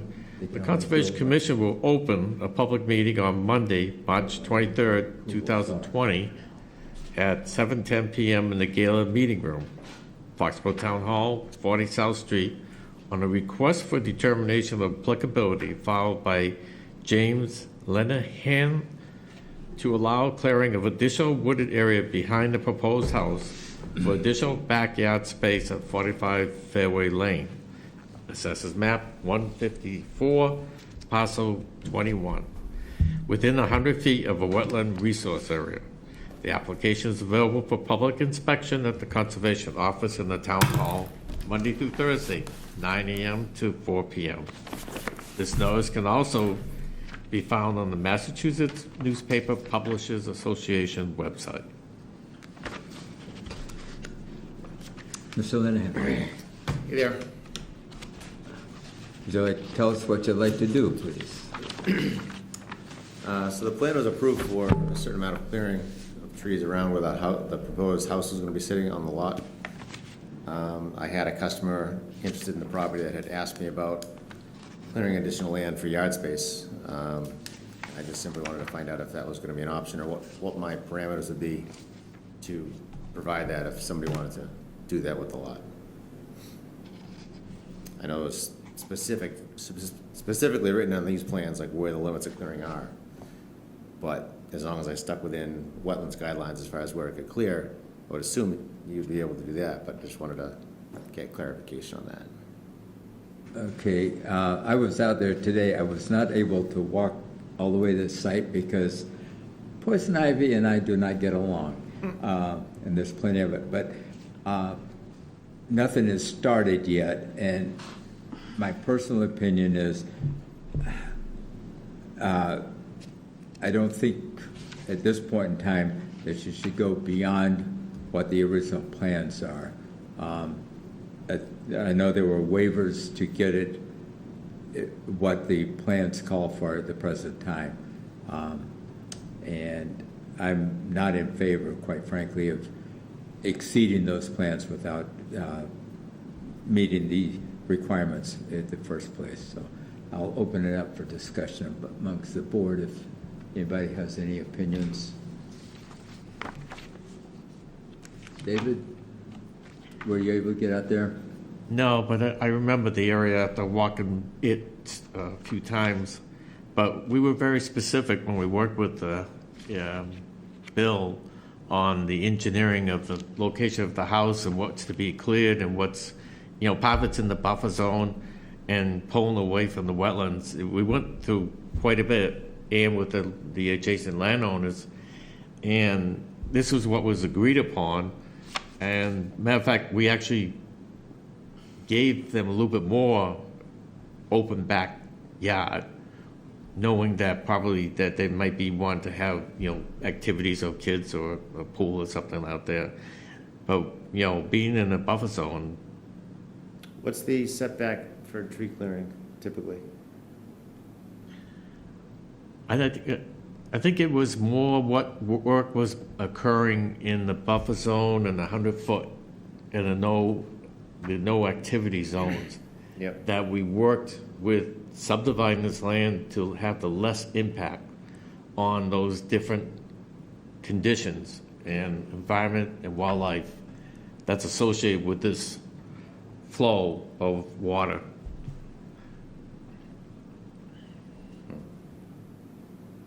All right, but I just thought as long as I was staying away from whatever it was, the setback of 25 or 50 or whatever it is from the wetlands, just as if any other typical owner on the property, if say the future owner owns the property, and a couple of years from now he wants to clear trees, as long as he's outside of your typical setback requirements for tree clearing for any other house lot, isn't he in his rights to be able to do that? Jane? Jane? I'm not doing it now. What question are you asking? I'm thinking ahead, that's all. Yeah. What did you want to know? Would you repeat the question so she could hear you? Yeah, so just, there's specific clearing limits for the property as defined on the plan now. I had a customer looking to buy the property, they were asking if they could do a bigger backyard. And I think I mentioned it with you before, that's why I'm here, just to get more clarification, but I would assume it would be within his rights to have more clearing space as long as you stay outside the guidelines of where the clearing limits are allowed to be for any property with a wetland. But I wanted to come here to get clarification before I told somebody that was a prospective buyer that, and then found out that it wasn't allowed. Well, I'm wondering if you've looked at your planning board decision recently, because they really are much more specific than the order of conditions was. They required, because of the waivers, they required a number of things. So Well, that's regardless of, like, that's gonna happen anyway. That stuff, as far as like marking it out, that's for what I have now, but my homeowner asked me whether it was when I do it, when I build the house, or if it's, say, a year from now, after he owns the property, he says, I wanna make my backyard bigger, and as long as I'm not going closer to the wetlands. There's still quite a bit of upland dry area on the property. I'm sure he'd be able to use it for, one guy actually asked me if he could use part of the property to put an apple farm in, apple trees. I'm like, on one of the higher ends part of the property. I didn't have an answer for him, so that's why I'm here. So, I mean, obviously you can't go within the wetlands or within the setbacks. Honestly, it's for the commission to decide. It is within their jurisdiction, and it was part of the public hearing to go over all of these things in detail. So I'm just their expert. We get to make the decisions. We would not be able to tell you right now that we could do this. They would have to come before us, and then we would, because this is within our jurisdiction, if they wanted to clear this extra lot, we would have to determine what the impacts of clearing that parcel would be on the wetland areas, the adjacent wetland areas. But I'm assuming, well, what, if a person has a house lot now and they have trees and they have wetlands on the property, what's the setback that they're allowed to clear?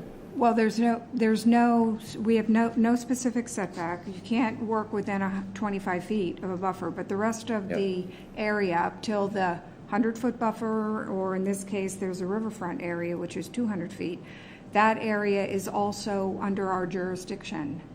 And we would have to determine, based on the plan that you would present for cutting more trees, what the impact of cutting those trees and making that into an apple farm or whatever he wanted to do, how that would impact the adjacent wetland. That's our jurisdiction, is to protect the resource area. So even though there's upland, he wouldn't be able to cut everything that he owns. There would be impacts. No, I would assume that, obviously, but I just Thanks, didn't know. Judy. That was better said. It's not as straightforward as zoning, so it's, it's not like 5 feet from the side that you have to have a setback, or 20 feet from the front of your lot. That's what I'm asking, right? It's not, it's not as simple as that. Yeah. It's case by case. And Judy just sort of went through how we sort of make that determination on the impacts and the benefits, and whether it's something that we'd allow the applicant to do. All right. So what would I say? I'll say if somebody wants to buy the property, they want to put the house on it. I have specific clearing limits on the plan now. And they say to me, what if I wanted to go 20 more feet in this direction and have more grass? I'd have to tell them, can't. You can only build according to the plans as far as... At this time. You can only build according to the plans, because that's what we've approved, and any additional work would have to be... Come back in front of us. For review. So, to determine what the impacts would be, based on what they wanted to do. What triggers, just from my own knowledge, I guess, what triggers that as far as like what work does somebody do on their property that has to come in front of you guys for? Within the buffers? Within 100 feet of a wetland is our jurisdiction, 200 feet from riverfront, and this property has both. Okay. So anything that whole area that you have hatched out is all within our jurisdiction. Okay. I just want a clearance like that. Yep. All right. So I don't have a plan to do it, so it's not why I'm here, but just getting clarification on it. That's all. I guess that's my answer. All right. It's clear as mud. Right. Excellent. Okay. All right. Thank you. Thank you, guys. Thank you. Okay. 7:25, David. Eric's up there. Oh. Eric, did you... I know your meeting's going long, and I would thank the commission for their consideration, and I'll just leave it at that for now. Okay. Thank you. Thank you. Yeah, one point of clarification. I mean, because he was here actually on a request for determination, right? So we do have to make a vote, whether it was positive or negative. Well, So I would make the motion for for a positive, determination on okay. Mr. Lennon's request. Okay, Do I'll it. second. Yeah. Discussion? All in favor? Aye. Aye. Opposed? Aye. None, okay. So Eric is gonna file an NOI if he's gonna do anything. Okay. Or, Thank you very much. Good luck. Thank you very much, and good luck with your rest of your meeting there. Okay. hold on, Eric, We're Take never care. gonna expect Eric. it, actually. Hang on, Eric. Eric, Okay. just so you know, I mean, he did bring a request for determination, and someone who buys that property can do the same thing and come to us. I think what we decided tonight was a couple of things. There's a plan in place.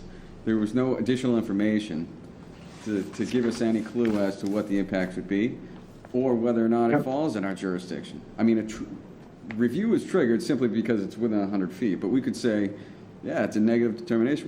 We don't think there's a reason to go to a notice of intent in the hearing process. So when you said he needs to come for, if whoever wants to clear this area, the trees in that area, it's not just an NOI. They could present to us again an RFD. Do you understand? Yeah? Yes, I understand. Okay. But they're obviously going to have to provide much more information about what will happen with respect to what they're proposing and what Right. they did tonight, essentially.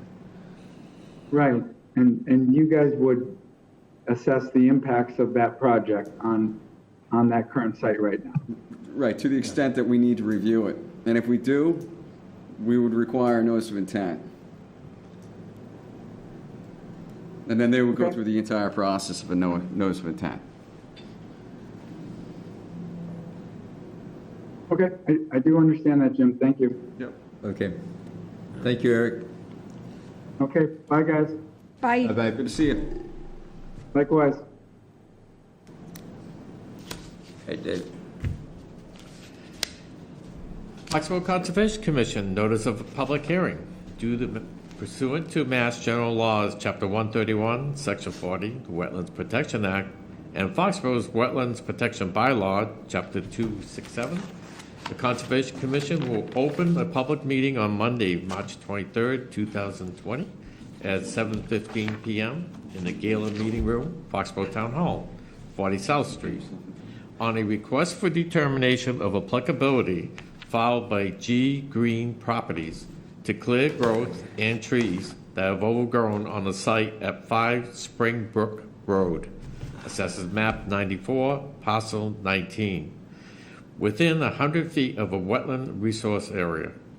The application is available for public inspection in the Conservation Office at Town Hall, Monday through Thursday, 9 a.m. to 4 p.m.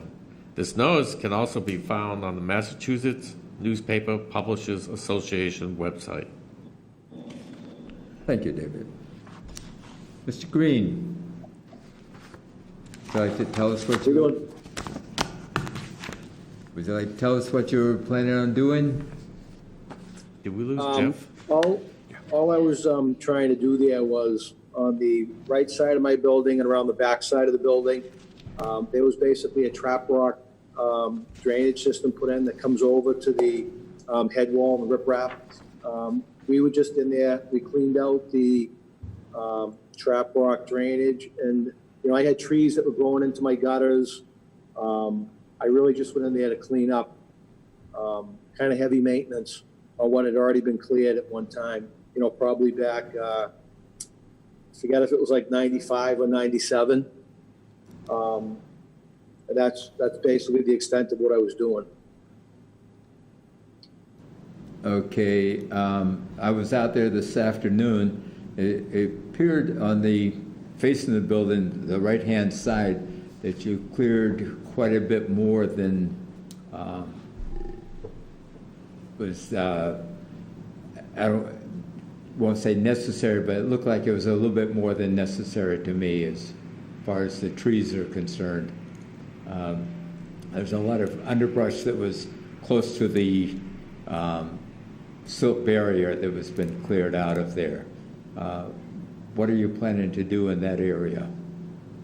All we were looking to do was to clean it up, and like I say, the trap rock drainage system that went around, kind of started at the back corner, came around the back and then up the side. Just trying to make the drainage actually function properly. We started at the head wall and we cleaned up all the riprap that was there. I had my vac truck go down and it actually vacked out the manholes out in the street. And then we, from what we could reach, without going into the retention area across the street, we were just cleaning it all up so it worked properly.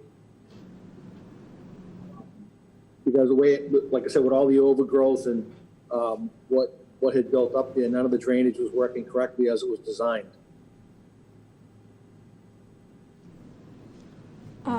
Yeah.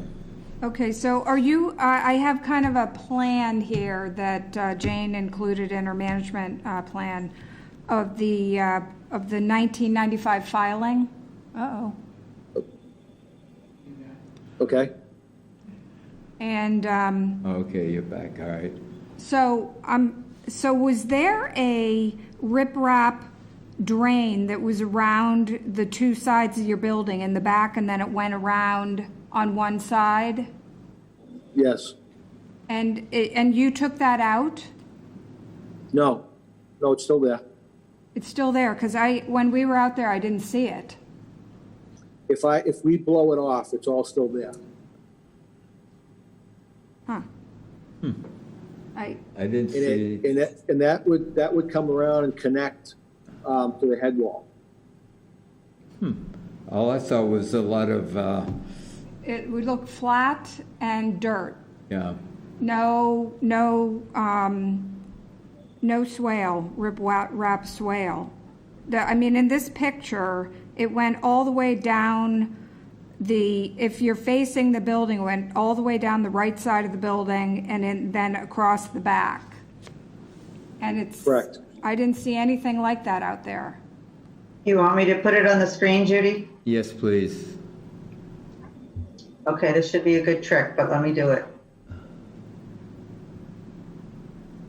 Now, do you have pictures, Jane, or? I do. I'm Okay. just not exactly certain how to do it. So let's see. Hold on. Bear with me.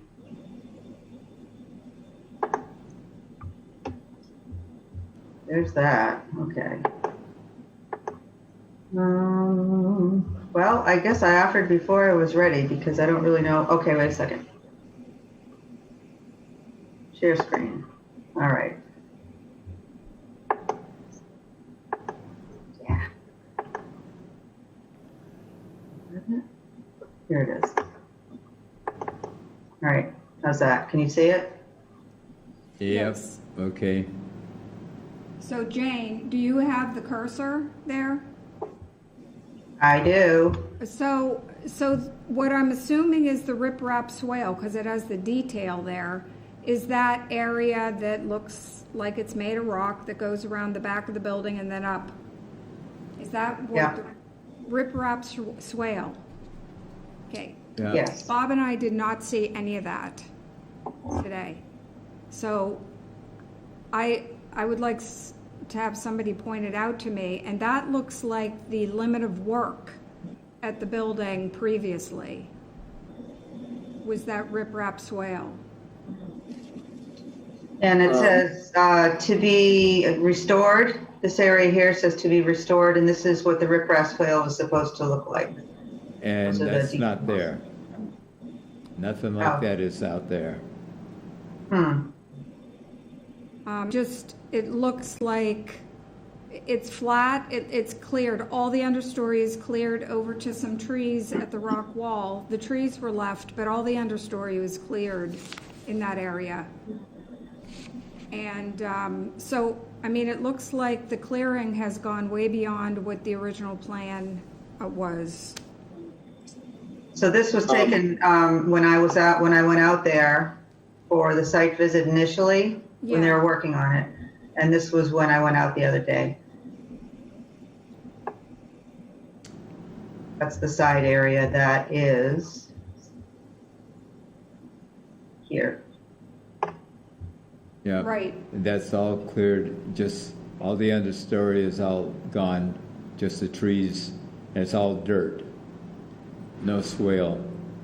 So the trees that were growing into the gutters will be on the swale. So none of the gutters were working, and anything that we cleaned up there, we took bumpers out of there, we took tires out of there, we cleaned a lot of trash out of there. No doubt about that, but nevertheless, the swale is not there that I could see. And so I'm very confused. Well, it just seems like this work went beyond what the plan for this building was, and so any additional work should have been reviewed through us because it's within our jurisdiction. And so I think that some of the area that's been cleared is going to have to be restored, and I would suggest that to start, the easiest thing just might be to not cut anymore and let the understory grow back. There might be enough roots in the understory to just have it grow back. If not, if it all starts coming up in non-native plants, invasive species, then you got a problem on your hands. But I'd also like to know about the swale. What was the purpose of the swale? If it's not there anymore, what's going to happen? I believe the purpose of the swale was for the downspouts.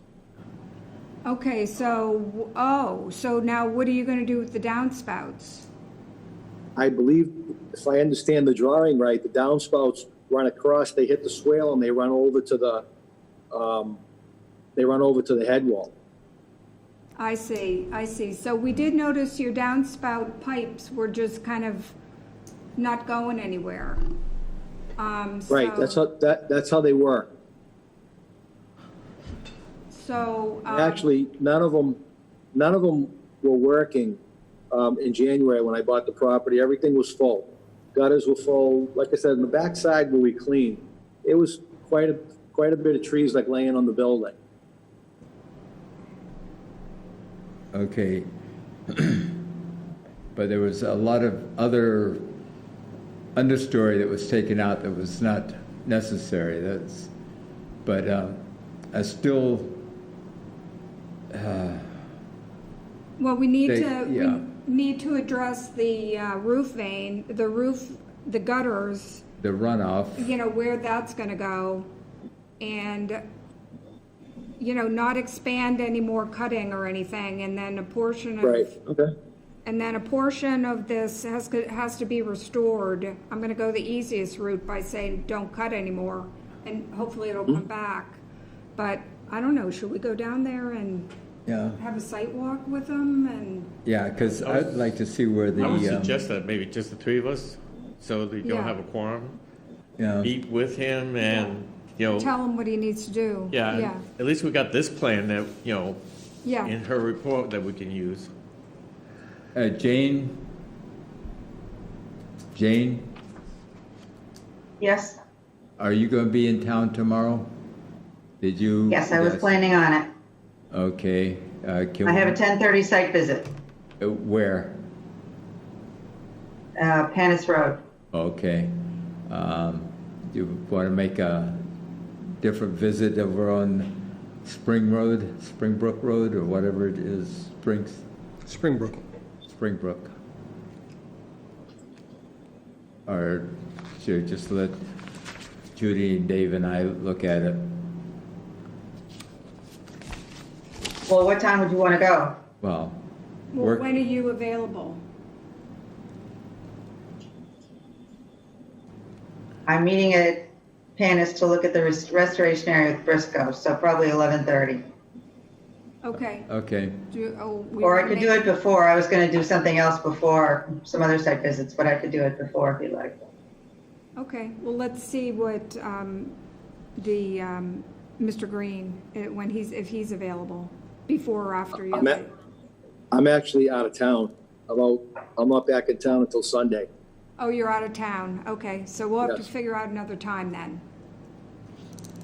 All right. Contact Jane and when you're available, and we'll get a site walk with Jane and Judy and Dave Okay. and I. Because I want to find out more about that swale. Okay, Okay? We'll get it worked All right. out. okay. All right, so if, Jane, a technical question, this is an RFD, can we continue it, or how are we going to handle that? Well, he has to do something, and he requested doing maintenance on the approved plan, but he went way beyond that because the approved plan said that the area beyond the swale needed to be restored. Yeah. Now we don't even know if there's a swale. And none of the back area was supposed to have anything on it either. It was supposed to be restored as well.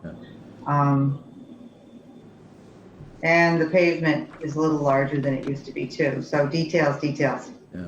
But my question is a technical one. It's an RFD. Do we have to issue a determination tonight, or can we continue? You should do it tonight, except I'm thinking you should probably issue a positive. Okay. Because I know that during the hearing you asked about restoring, that he should, the previous one, that he should file a request for determination about restoring the area, Yeah, okay. which wasn't done. All right. So we'll just issue a positive determination tonight then? That's what I'd say, and once he comes up with some specific plan, I mean, this was instead of having him go the whole enforcement route and such. Sure, okay. So once he has a specific plan to restore the area, after you discuss it at the site visit, perhaps another request for determination should be filed for that. Okay, all right. Thank you. I don't know, Jim, what do you think? Jim knows these things too. I think probably that's the way to go though. Yeah. I mean, All right, and just, as far as what we cleared there, we cleared over close to the original silt fence. Which is where I think the property was cleared originally. You could kind of tell by the growth. So we didn't, Well, what did you clear? That's the thing. Did you clear vegetation and such? it was what was growing into my gutters. There was a lot. I don't know if Beyond the anybody's been swale I'm down there. talking about. Beyond the swale, yeah, we went because the trees that were actually laying on the gutters were beyond the swale. They weren't. Well, you cut the They went on trees this plus, side. right? What's that? You cut the trees plus, just keep it open. I cut the cut brush tree- and such, and cleaned it up. Okay. The trees that were laid in the gutter, Yes. we cut out, and then we cleaned, from where those trees were, we cleaned up. Like I said, I don't know if anybody's been down there, but. Not even with the. I've been down there. No? I don't know. This So is- you this is saw the tires, the bumpers, Follow everything another cleaned one. up. That's fine. Yeah, okay. Well, we're talking about two different things, I think. Okay, I simply bought the property and just trying to clean it up and neaten it up. We're not doing anything with the understand. land. We're just trying to make everything function like it was designed. Nothing more. We're not paving anything. Okay. We're just cleaning it all up because it was quite a mess. Yeah, I don't doubt that it was a mess, but the design called for the swale in there, and I see no sign of it. So until we get that squared away, I think my feeling is we should probably issue a positive, and then if you want to, after we meet, you can file another request at a later date with some better plans. Okay? Then you can sort of laser in on really what the request is, as opposed to having other things that may be a need to incorporate into what Yeah. the plan is. Mm. What he wants to do out there after you guys visit the site Yeah. and talk. Yeah. Yeah. So I'll make a motion to issue a positive determination. Okay. Do I hear a Second motion? Discussion? All in favor? Aye. Aye. Aye. Opposed? None? All right, we'll do a site visit and get together with you, and then we'll go from there, so. So when Okay, are thank you you. going, when are you going to be back? I'll be back on Sunday. On Sunday? Okay. So that's the 7th? Are you talking about the 7th? Well, you'll meet with Jane contact Jane and make a date to get out there. Yeah, but he's Also, not Bob, can I clarify? Restore and clean up are two different things in the wetland world. So cleaning up is one thing, and it's good. We want everyone to be good stewards to their property. It's when you start getting into all of the vegetation and such, particularly within 25 feet of any wetland, that it's Judy? cleanup versus restoring with native plants, basically.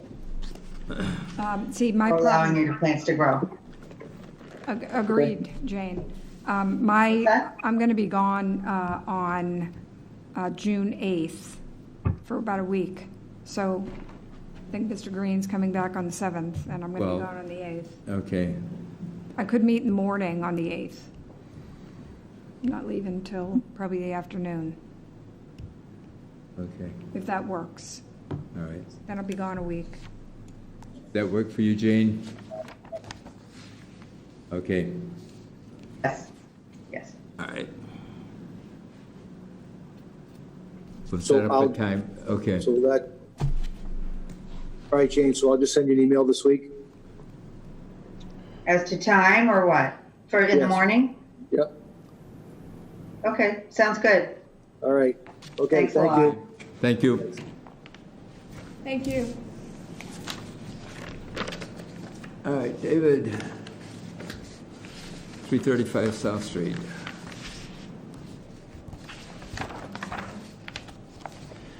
Foxborough Conservation Commission, notice of public hearing pursuant to Mass General Laws, Chapter 131, Section 40, Wetlands Protection Act, and Foxborough's Wetlands Protection Bylaw, Chapter 267. The Conservation Commission will open the public meeting on Monday, June 1st, 2020, at 7:30 p.m.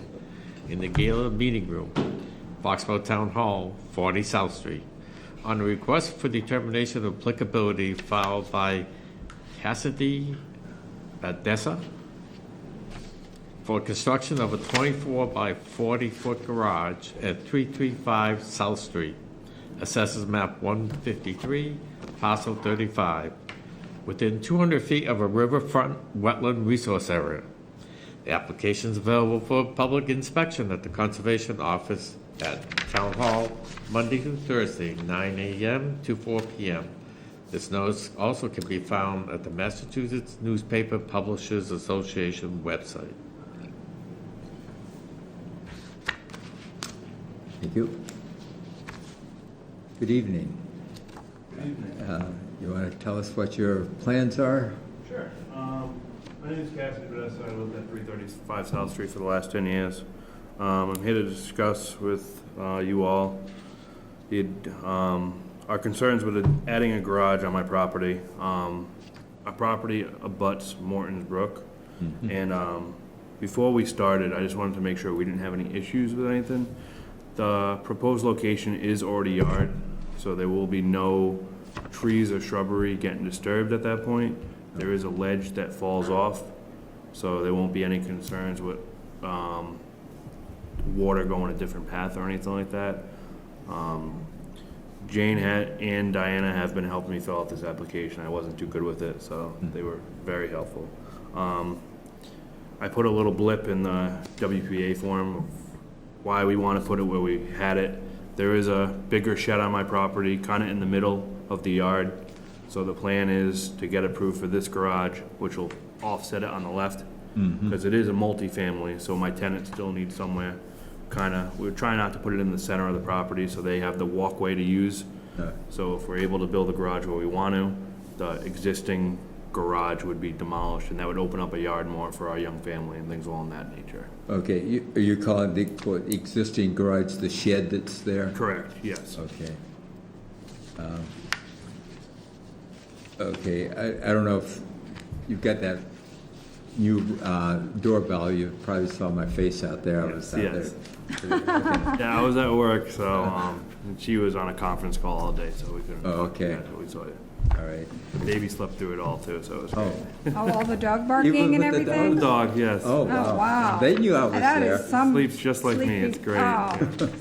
That's how sleeping but like a baby comes from. Now, are the stakes that you've got in the ground there, is that where the exact location Correct, of the that's the garage? rough location. I did file an application with the ZBA, and they have the proper plot plan. I kind of hand drew it a little bit on a map I had from, I think it was an old septic reading at that Yeah. time. Mm-hmm. So, but that is the proposed location if it's approved. Okay. Now, not that it's our jurisdiction, but is there a size limit for a garage in town? Per the ZBA, anything over 625, I have to go in front of them because it's considered oversized. Okay, but this isn't considered oversized? It is, yeah. Oh. It's They'll be going to the ZBA's in 18. Okay. Oh, okay. The size of the garage might change. Okay, Based on the size, just based on where they want to all right. Yeah, I just, when I built a garage, I thought the maximum you could build was 24 by 24 or something. I'm still waiting. I mean, it is a multifamily, so we're trying to fit 4 cars in there. I have a ride-on lawnmower, a motorcycle, a snow blower. So we're trying to get everything out of the elements, a snow plow for my truck. So we're trying to make sure, you always hear people say, oh, I wish my garage was bigger. So we're trying to, 24 by 40 works for us. I have a big truck, she has a bigger SUV. You know, we do have one child, we're planning on expanding in the future, so we want to make sure we have room for the kids' toys and all that kind of stuff, you know what I mean? So, And you're going to be going to the ZBA for that. So Correct. That was just one of the questions Yeah. I was wondering about. As I say, it's not our jurisdiction, but we're just Yeah. curious. yes, So it will not get larger, it could possibly get smaller. correct. Okay.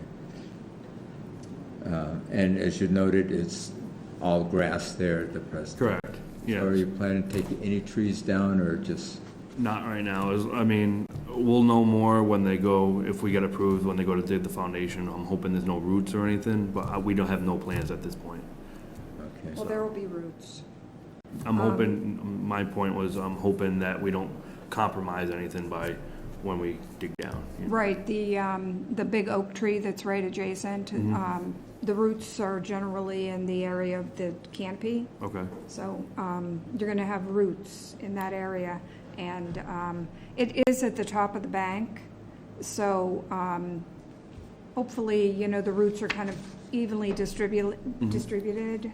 But when you go in to cut go in for the foundation, those roots should be cut with something very sharp.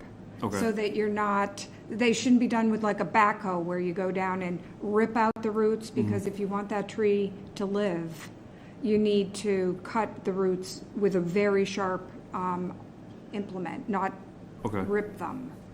And then your chances of having that tree survive are going to be much better. okay, It still might die though, okay, but because it looks like you're going to be taking out quite a bit of the root system, but okay. okay.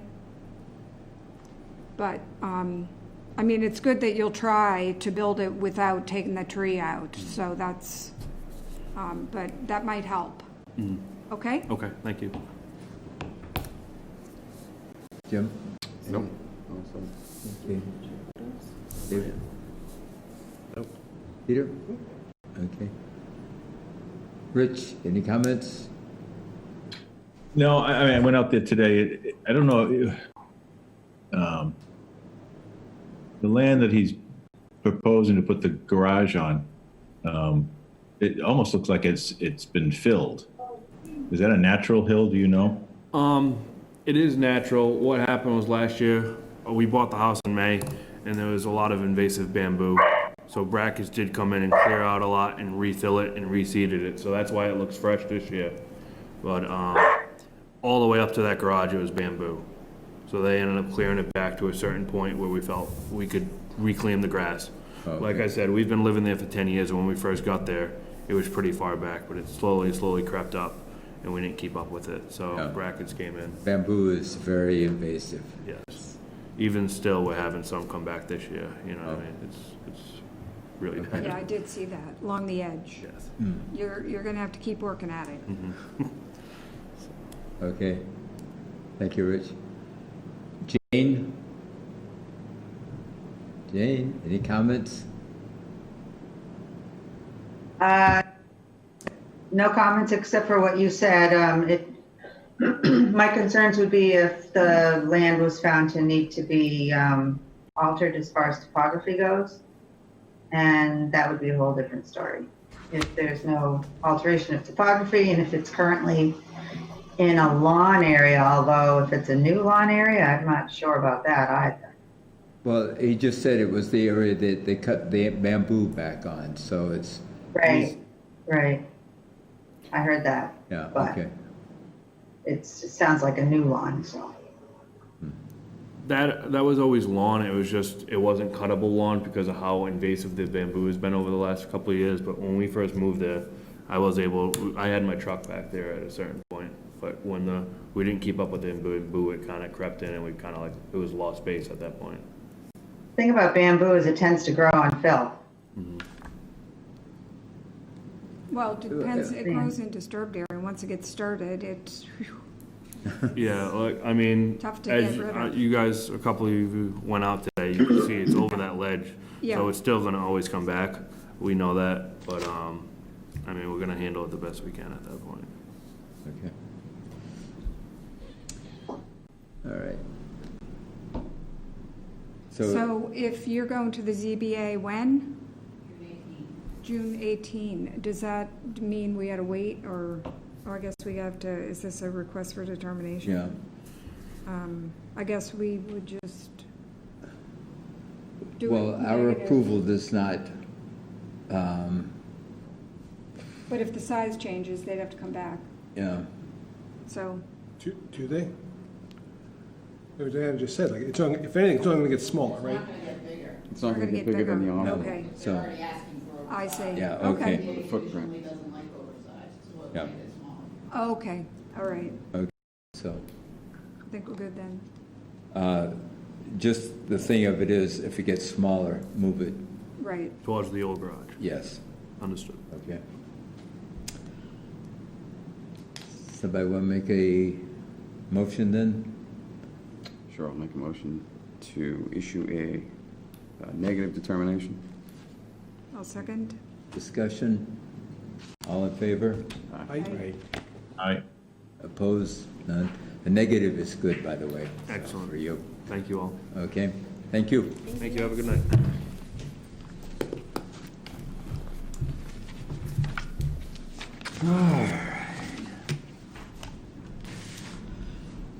We have a continuation hearing of 157591 204 East Street.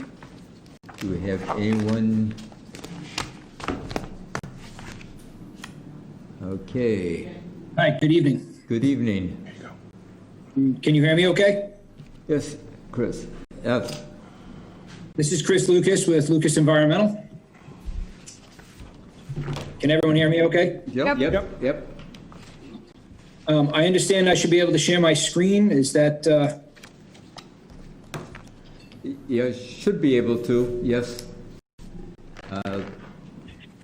Oh, Yep. nice. does that work? Yeah. Excellent. You all set? Hi, great. Thank you. I know it's been a while. Hope everyone's doing well and staying safe through this pandemic.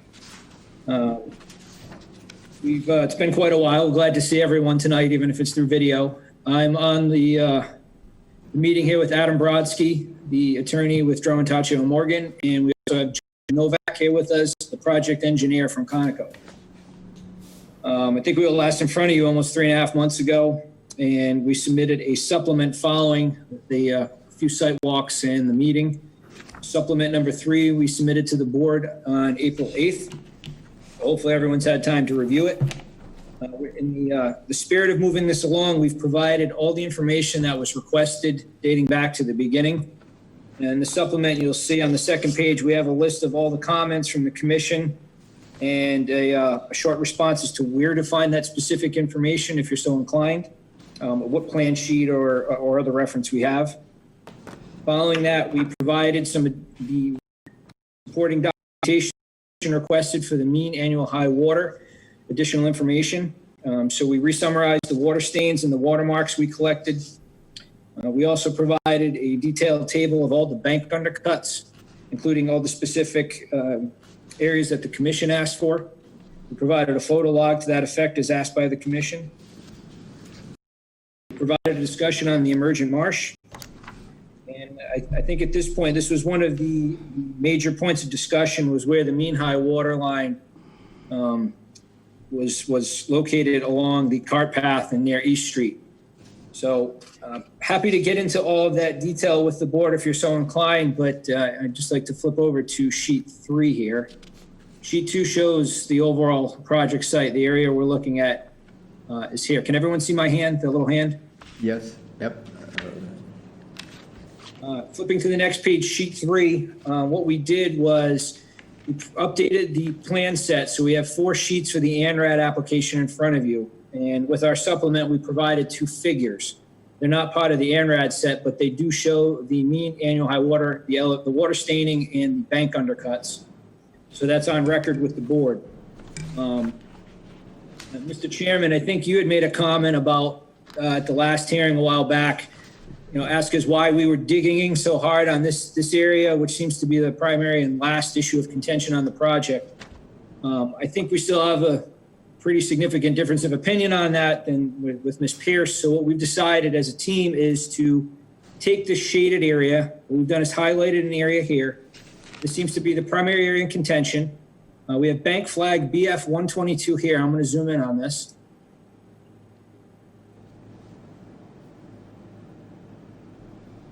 Our opinion was the bank ran along here in this area, BF 1-122, 123, and 124. We added these flags EM 1, 2, and 3 to show the limit of where Ms. Pierce felt the emergent marsh was located in this area, which followed along to flag our delineated flag for the BVW A32 all the way along here to A39.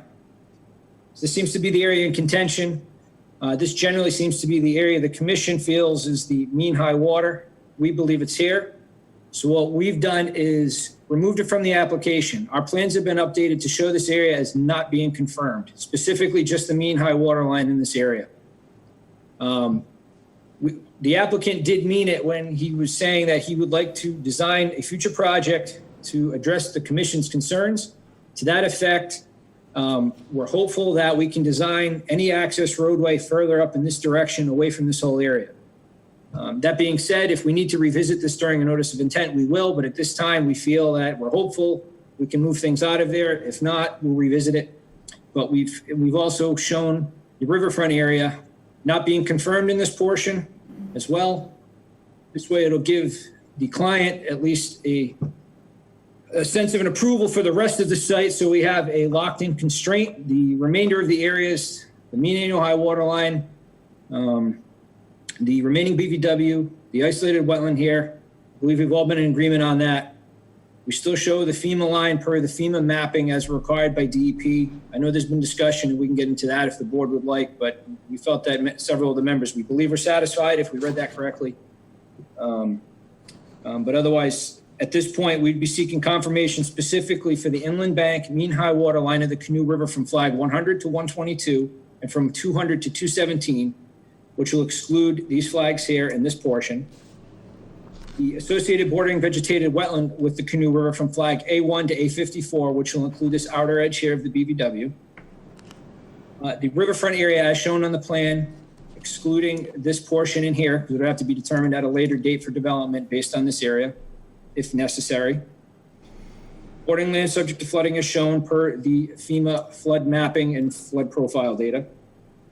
And confirmation of this isolated vegetated wetland, which is flags B1 through B7, and that there are no other resource areas on the site. We felt that in the spirit of cooperation, we could move this along, doing it this way. And like I said, hopefully we may never have to discuss it again. That being said, I will open up to the board if you have any questions, and we can get into as little or as much detail as you'd like. But we are hoping to move this along if we can and move into a project design. Okay, thank you very much. Judy, you want to start? Or Sure, I'll start. I decided to write something up because I wanted to make my comments precise and, considering this has been a long meeting. So I am going to just pretty much go through what I've written down, and then I'll give this information to Diana to put in the meeting minutes. So you've removed the mean annual high water line from consideration in this ANRAD, but we've had 2 additional inundation events there since we last spoke in April 4th and April 3rd and April 14th.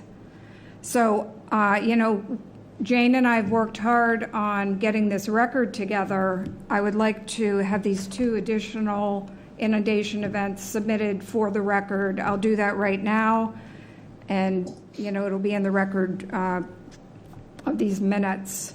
So, as previously stated in other documents, the Canoe River has overtopped its banks on average annually with the surface water up to, but not over the cart path. During these inundations, water levels were between elevation 170.5 and 171.0. Now, 171 was the previous mean annual high water in the previous application that was accepted by DEP. So all of these events that we have witnessed since 2008 have all been higher than Lucas Environmental's estimate of mean annual high water, which is 170.49. So after reviewing the bank undercut elevations from our meeting out in the field on September 24th, it looked as though the east bank of the river represents the most natural conditions for the area. The west bank is steep, and it looks like it's been disturbed by East Street construction. The undercut bank data points along the east bank gradually step down, which would be expected as the elevation of the river decreases towards the culvert. So U3 was at elevation 171.71, U2 further towards the culvert was 171.43, and U1 is 171.32. These were all undercut banks, and they gradually stepped down along the east bank of the river. So U1 is located just upstream from the area of the mean annual high water inundation area. And I was able to get photos of that point from East Street during these inundation events. I didn't go on the property. So Jane, can you put up the photos? Yes, they should be there, are they? Yep. Okay, but I don't know, you might have to scroll. So photographs from the April 3rd event and 14 event show the elevation of inundation was approximately 170.8 on the 3rd and about 171 on April 14th. And this was based on the water level at that data point, U1, that I was able to get a photo of, and also analyzing the visual water surface and the microtopography that was provided by Lucas Environmental to us. So both of these events were higher than Lucas Environmental's estimated 170.49 for the mean annual high water.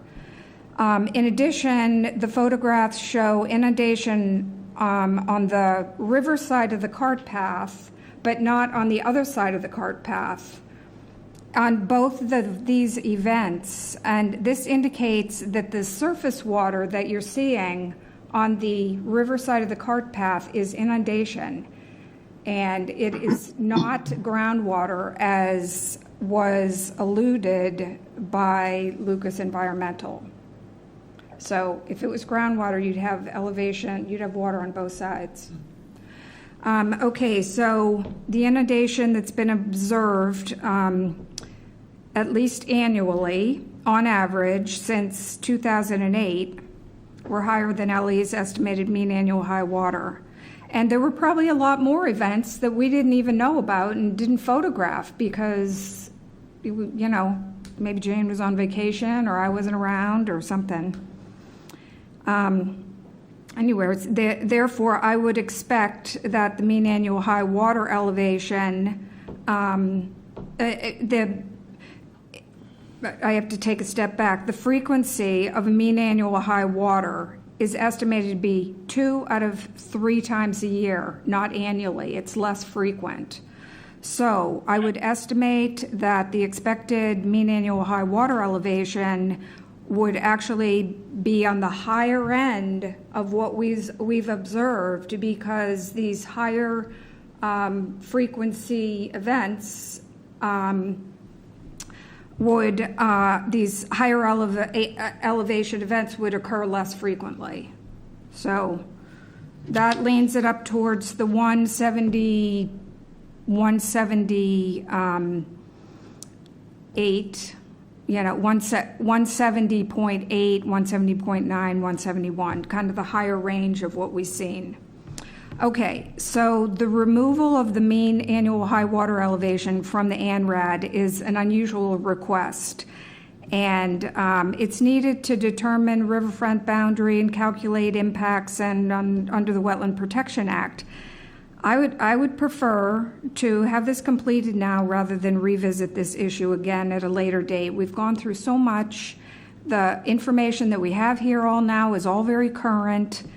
So anyways, and in addition, it might be a moot point, it is for me anyways, because I disagree with the ANRAD's bordering land subject to flooding, which is set at elevation 174. And if this is approved with the ANRAD bordering land subject to flooding, it will be approved for 3 years. It'll be set for 3 years, no changes, no revisiting. The Wetland Protection Act regulations state that the bordering land subject to flooding shall be determined using the most recently available flood profile data under the National Flood Insurance Program, and that said boundary shall be presumed accurate. However, this presumption is rebuttable and may be overcome by credible evidence from a registered professional engineer or other professional competent in such matters. So Heidi Davis from the Mass DEP stated in a phone call on January 28th, 2020, that Jane would be considered a professional competent in such matters. Jane took photographs following the floodwaters, showing that floodwaters rose high enough to exceed the 174 FEMA flood elevation in March of 2010. The precipitation rate for that March storm was 5.57 inches over a period of 46 hours, which is considerably less than the 7 inches in 24 hours, which is the Mass DEP standard for the 100-year storm event. I mean, that storm was like a 10-year storm event that caused it to go over the FEMA flood elevation. It does not appear that the FEMA flood elevation is correct, and it's not accurate. It should be reevaluated, particularly when considering the impacts of potential future projects, infrastructure like a bridge or a culvert, which may be located in the flood zone. I don't know how we can approve, the FEMA, this elevation, the bordering land subject to flooding, when we know it is wrong. So that's what I have to say. Okay, Judy, just a question. Is that Yes. 170.4 or 174? 174, the FEMA? Yeah. Oh, it's 174. Okay, it's not Sorry. 170.4. No. Okay, all right. I just Sorry if I said that. No, you said 174, but I Yeah. wasn't sure if you meant 170.4. That's No. a big difference. Okay, all right. So I'll give this to Diana for the record. and along with the photos. Chris, would you like to respond, or? Chris, would it be appropriate if I responded, and this is Adam Brodsky speaking? Sure. That would be fine. Adam. Oh, well, thank you, everyone. Good evening, and thank you very much for still being here at this late hour, so I'll try and be brief. It's not unusual in an ANRAD process for the applicant to request that only certain resource areas be delineated and others not delineated. And the recommendation of the MACC is that when that occurs, that the plans show the areas that are not being delineated, which we have done. So we've actually complied with the MACC guidelines to make sure that it's crystal clear what we've delineated and are asking to be confirmed and what is not. And I'm going to, with all due respect, it's not an atypical process. Second, with respect to bordering land subject to flooding, the regulations are pretty clear, both the DEP regulations as well as the town regulations. And in fact, the town regulations in this case are not more stringent, or in fact more stringent. You look at the FEMA map, and under the regulations, if there is no FEMA map and then you look to outside information, under the DEP regs, and it's correct, the regs say that the boundary shall be determined by reference to the most recently available flood profile data prepared by FEMA. And in this case, we do have FEMA elevation determined with actual flood profile data, and that is what controls.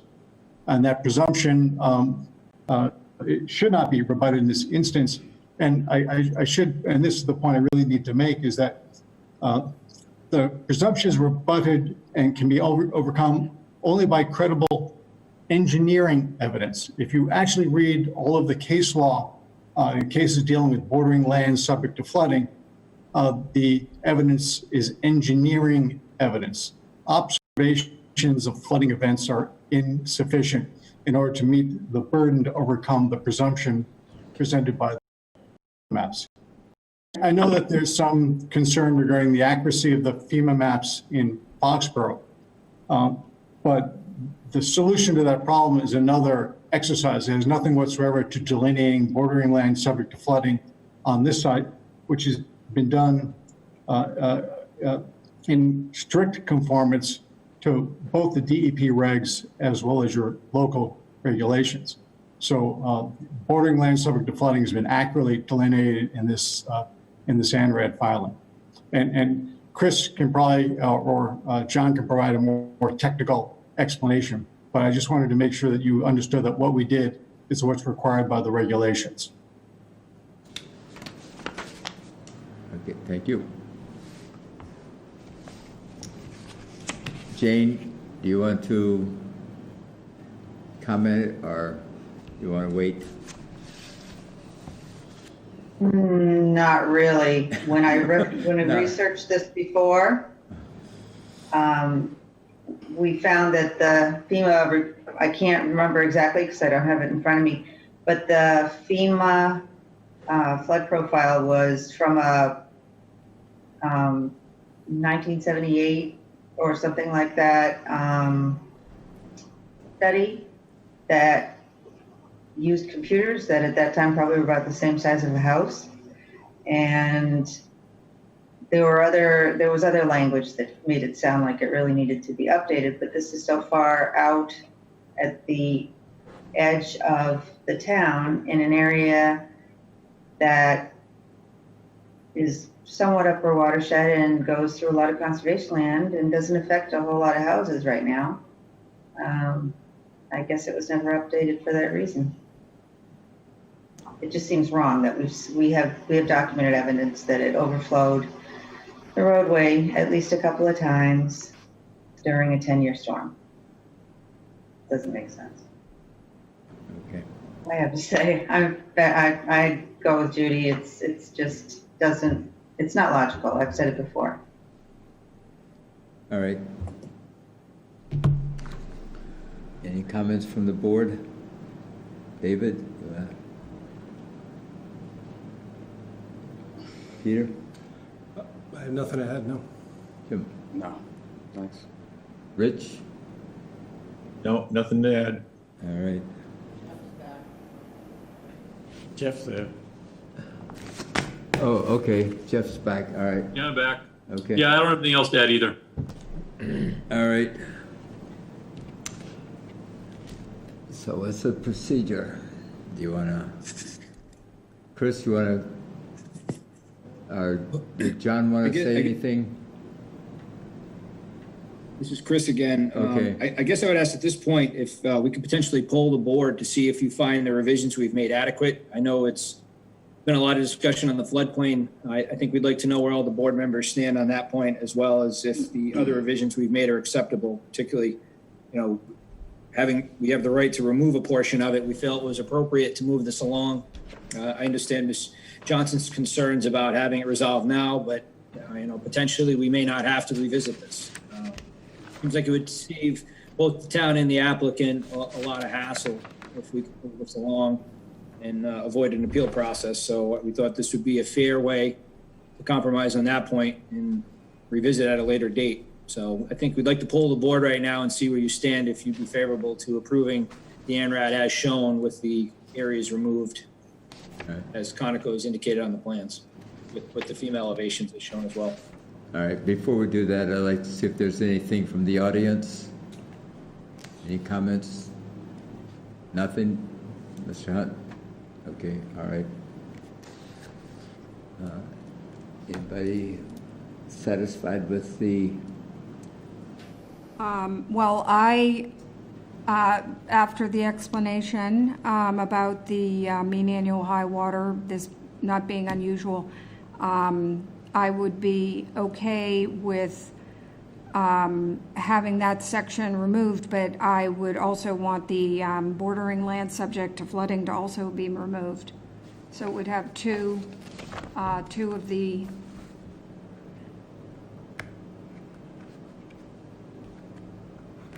resource areas be withheld. Chris, is that okay with you? We'd like to know what the rest of the board feels on the floodplain issue, and if they'd be okay with removing that portion as well, as Adam indicated. Okay, I'll start with you, David. Okay, taking those out?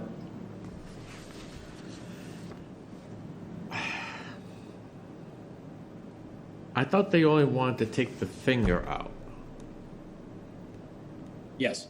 Yeah. and now you're adding something else, Judy? No, I don't agree. What I'm saying is if we approve the ANRAD as it is with the mean annual high water out, the bordering land subject to flooding is still in, and that's wrong based on records that we have of it being overtopped during a 10-year storm event. So if it's approved, that approval is good for 3 years. The bordering land subject to flooding elevation of 174 will be good for 3 years. The only thing we'll have to revisit is the mean annual high water in that area. I don't want to lock in bordering land subject to flooding for 3 years.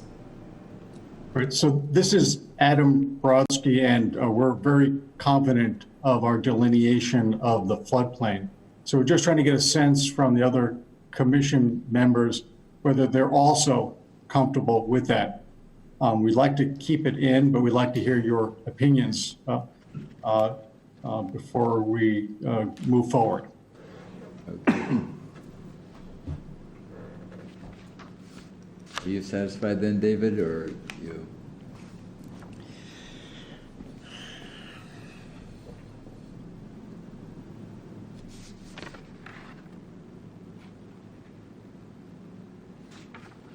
Well, I think I'm just trying to understand Judy's point. If that resource area is not included, are you saying that will have to come back to us? Or that elevation is going to be for 3 years locked in, and whatever they propose for a project, it's going to be based on that? Correct. Yeah.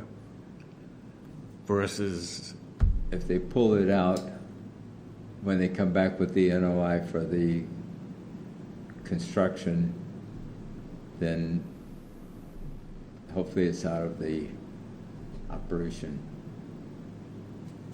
Because they want the mean annual high water out of it, so hopefully the design will be out of that area. So it won't be in consideration. right, So, yes, sir, and I'm sorry, this is Adam Brodsky, I didn't mean to interrupt. That's We all right. we would like to lock in the floodplain elevations so that we can begin to design the project, because it is based upon the FEMA mapping consistent with the regulations. We like to, and we have a respectful disagreement with Ms. Johnson as to the weight of the additional evidence that she wishes to bring to bear on that issue. We don't think it meets the engineering standard that's required to change that regulatory definition. So in an ideal world, we'd like to lock in the floodplain elevation, which we're going to need for design purposes anyway. We're just trying to get a sense from the other commissioners as to whether they agree with what we say the regulations require as opposed to another view. Before we make any decision to pull another resource area out of the ANRAD, for which we may need client approval to do.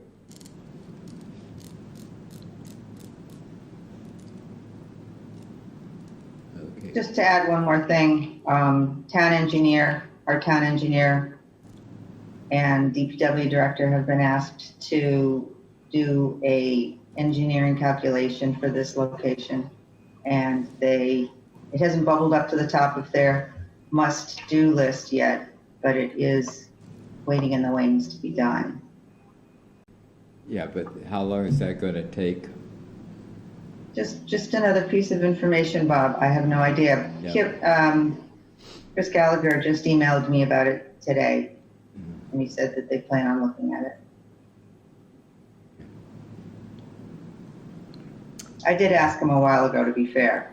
Yeah, okay. Peter, any comments? I know this has been an ongoing issue with the board long before I became a member. I've driven down East Street when I've seen the flooding and been affected by it, had to turn around. So to Ms. Johnson's point, if you have data points that are wrong because they haven't been redone in a long while, does it make sense just to be expedient and try to get a project done, to rush forward and not pay attention to the evidence that's before you, whether it's an engineering control or whether it's through personal observation or through someone as an expert like our town commissioner. We want to be fair to the applicant. We also want to be fair to the people of the town and the people who abut the areas over there. It's hard to ignore the amount of water and like the reason we're having all this discussion is because it seems like something just doesn't add up. So if we're setting I'm with Judy on this one. If we're setting in writing that the mean high water is actually lower than what it truly is, then that's a problem. So I'm not comfortable trying to go with the FEMA mean high water as it is if we have credible information that it seems like something is off. Jim? I have no problem with, the applicant has the ability to pull anything from their request. And, Adam, you're correct in that there are guidelines that are sort of been given by the ACC to confirm that on the plan. So I think you've gotten sort of a canvas of where at least two stand. So I think what Judy has requested to have these specific things removed, if your client would agree to that, I think that would make most sense. I think you'd have better luck in front of this commission. and if our town engineer is actually going to take a look at this within a reasonable period of time, this might be able to come to some engineering professional opinion for that situation. I don't know what he has to do that study. That's, I don't know how long it's going to take him to do that. Even if he starts it tomorrow, how long is it going to take to do it? But let me ask Rich, any comments, questions? Well, I guess I'm with Judy on this. I just, we have facts that are saying one thing, and we're just trying to avoid those facts. Okay, thank you. Jeff? Yeah, no, I'm in agreement. I don't have an issue with the proposed, request to remove what they were asking, because that's within the right. But I also agree with the comment that we have, observational data that shows that the flooding is, the FEMA flooding data is incorrect, and I think that needs to be either removed out or just addressed properly. Okay, thank you. Mr. Lucas, I think you have your answer. I have one question, Bob. There's one think, item on... Adam, I think... I'm sorry? Sorry about that. There's one item on page 8 of your letter, your supplemental information. The applicant is requesting confirmation of the isolated freshwater wetland under the bylaw only. You haven't discussed this before. It's that small isolated wetland Right. adjacent to the cart path. Right. The Wetland Protection Act doesn't regulate isolated wetlands. So we were asking confirmation, just making it clear it was only under the bylaw. That's the one, if you're looking at the cart path, the one to the right of the cart path, is that the one you're referring to there? Yes, I can pull it up on the screen From again. East Street looking in, the one to the right.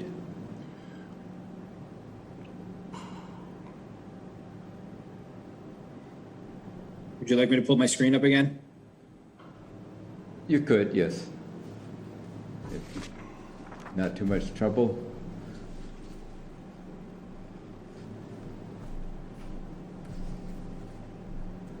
Is that Iceland? It is. Went on my honeymoon 5 years ago. Okay, so here's the cart path right here. Yes. This is the isolated wetland right here that we're referring to. Okay, all right. Thank you. It would be jurisdictional under the bylaw and not the wetland protection. All right. That's what I thought. Okay. So going back to that, then I think you have your answer from the board, pretty much from the survey. I think we do. If we're going to remove the floodplain, I think as Adam said, we would have to take that back to the client and we would have to request a continuance so we can have a discussion with him and make a decision how we want to proceed at the next hearing. All right. Take the plans. I would ask, I would say I'm a little disappointed to hear that there were 2 events in April that occurred on the property. It would have been helpful if John and I were notified of that because we could have met out there or documented the information, possibly obtained some additional survey data to get precise measurements. It might have been helpful for us to analyze that. I'd also like to request a copy of the letter or summary that Ms. Johnson had that she read into the record today. If we could obtain a copy of that, Ms. Pierce, we'd appreciate it. Okay. Electronic would be sufficient. All right. Thank you very much. So with that, shall we continue till the, was it 29th? Yeah, June 29th. Okay. Make that motion. Motion's been made to continue till the 29th. Second. Second. Discussion. All in favor? Aye. Aye. Got one from the audience. Did I get 1 or 2 from the audience? It was 2. Aye. Okay. Aye. Okay, thank you. Opposed? None? All right. Thank you very much. Thank you very much. Have a good night. Yeah, you Stay as well. Thank you. 8 Belcher, Scott Adams had 2 other meetings scheduled tonight, so he couldn't come, so he asked for a continuance to the 29th. All right. Make a motion. Continue. I'll make that motion. Second. Discussion. All in favor? Aye. Opposed? No. Aye. Good, gotcha on that one. All right. Do we have Mr. Buckley for Lakeview Pavilion? Is he available? There he is. Oh, did you have some comment, Jane? Or Jane, did you want to make a comment? About what? I thought I saw you wave your hand. I don't know if that was. No, Okay. I didn't. Okay, all right. Mr. Buckley, you're on.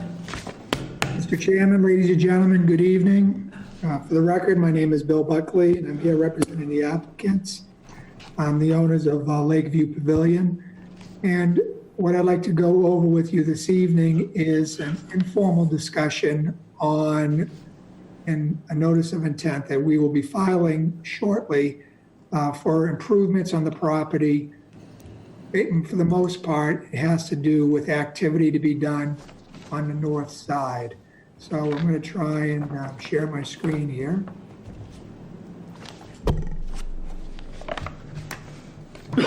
Oh, Diana, were you able to make a copy of his letter for me? Did you see my email? Okay. Okay, all right. Okay, thank you. All right. Yes, thank you. So I put up here the as-built plan for the project. And this is actually the as-built as it exists today. After the work that was done in 2015 when we rebuilt the facility. So the area we're talking about today is, or I'd like to present, is the north side over here. So this is what we call the outdoor ceremony space over here on the north side of the building. So if you were standing in the front, looking at the front of the building, it's over on the right side. So this portion of the building already has an outdoor ceremony space. And what they'd like to do is to modify it. I'll go over that in a minute. There are two other things that will also be in that notice that we'll be filing. The first will be in the back of the building. Now I'm going to, well, I'm not going to do it yet, but in the back of the building, there's 9 pine trees that they would like to take down. They've been evaluated by an arborist, and they have been found to be dead. And in the arborist's opinion, he thinks that they are a danger. So those will be another item, and the notice of intent will be filing. And then finally, on the last one, if you look down here on the south side of the building, so actually, if you're standing in front of the building on the left side, this is actually a depression where it used to be the driveway that goes down into the underneath where the kitchen is, and now it's a concrete walkway in a grass area. What they would do in that area there is to remove some of the grass, plant mulch along the top of it with a couple of granite steps off of the concrete walk. And then over here on the downside of the slope, for about 10 or 15 feet, they want to plant some ferns in order to hold the slope. That gives you a feel for where we're talking about in here. So let me just go back and find the next sheet that I want to go to.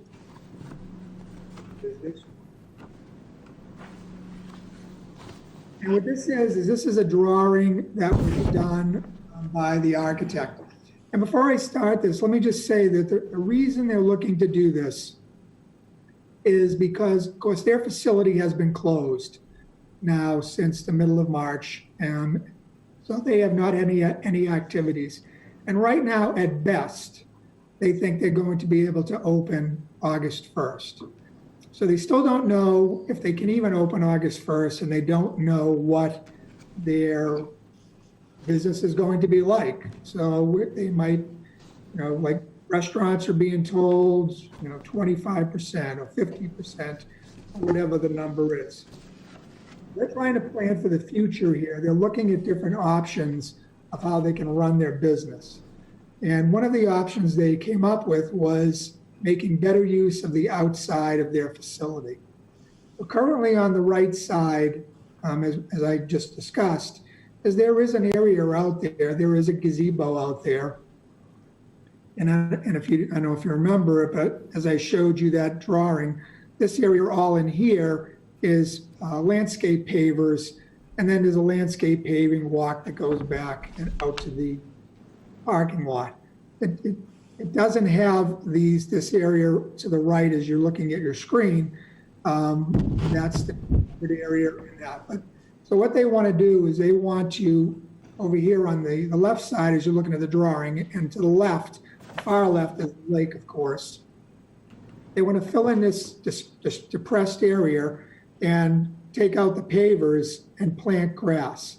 Right here in this corner, there is currently a little set of stairs that walks down to the lake. Well, it doesn't go down this lake, but it walks down and it lets you walk down to the lake. And those would be removed, and then the stairs would be brought further to the right and recessed, which means they'd be brought into the site instead of out of the site. And then this gazebo would remain a gazebo, but they're going to center it. It would be refreshed, which I assume means, paint it, clean it up, and then center it on the site. And you can see this area there. They want to put it in glass, grass, so that people could come out there. They're actually talking about maybe even some type of permeable pavers, like we use sometimes on emergency accesses. And what they're trying to do is let girls or women who have spikes be able to walk. Right now, it's difficult for them to walk on the grass.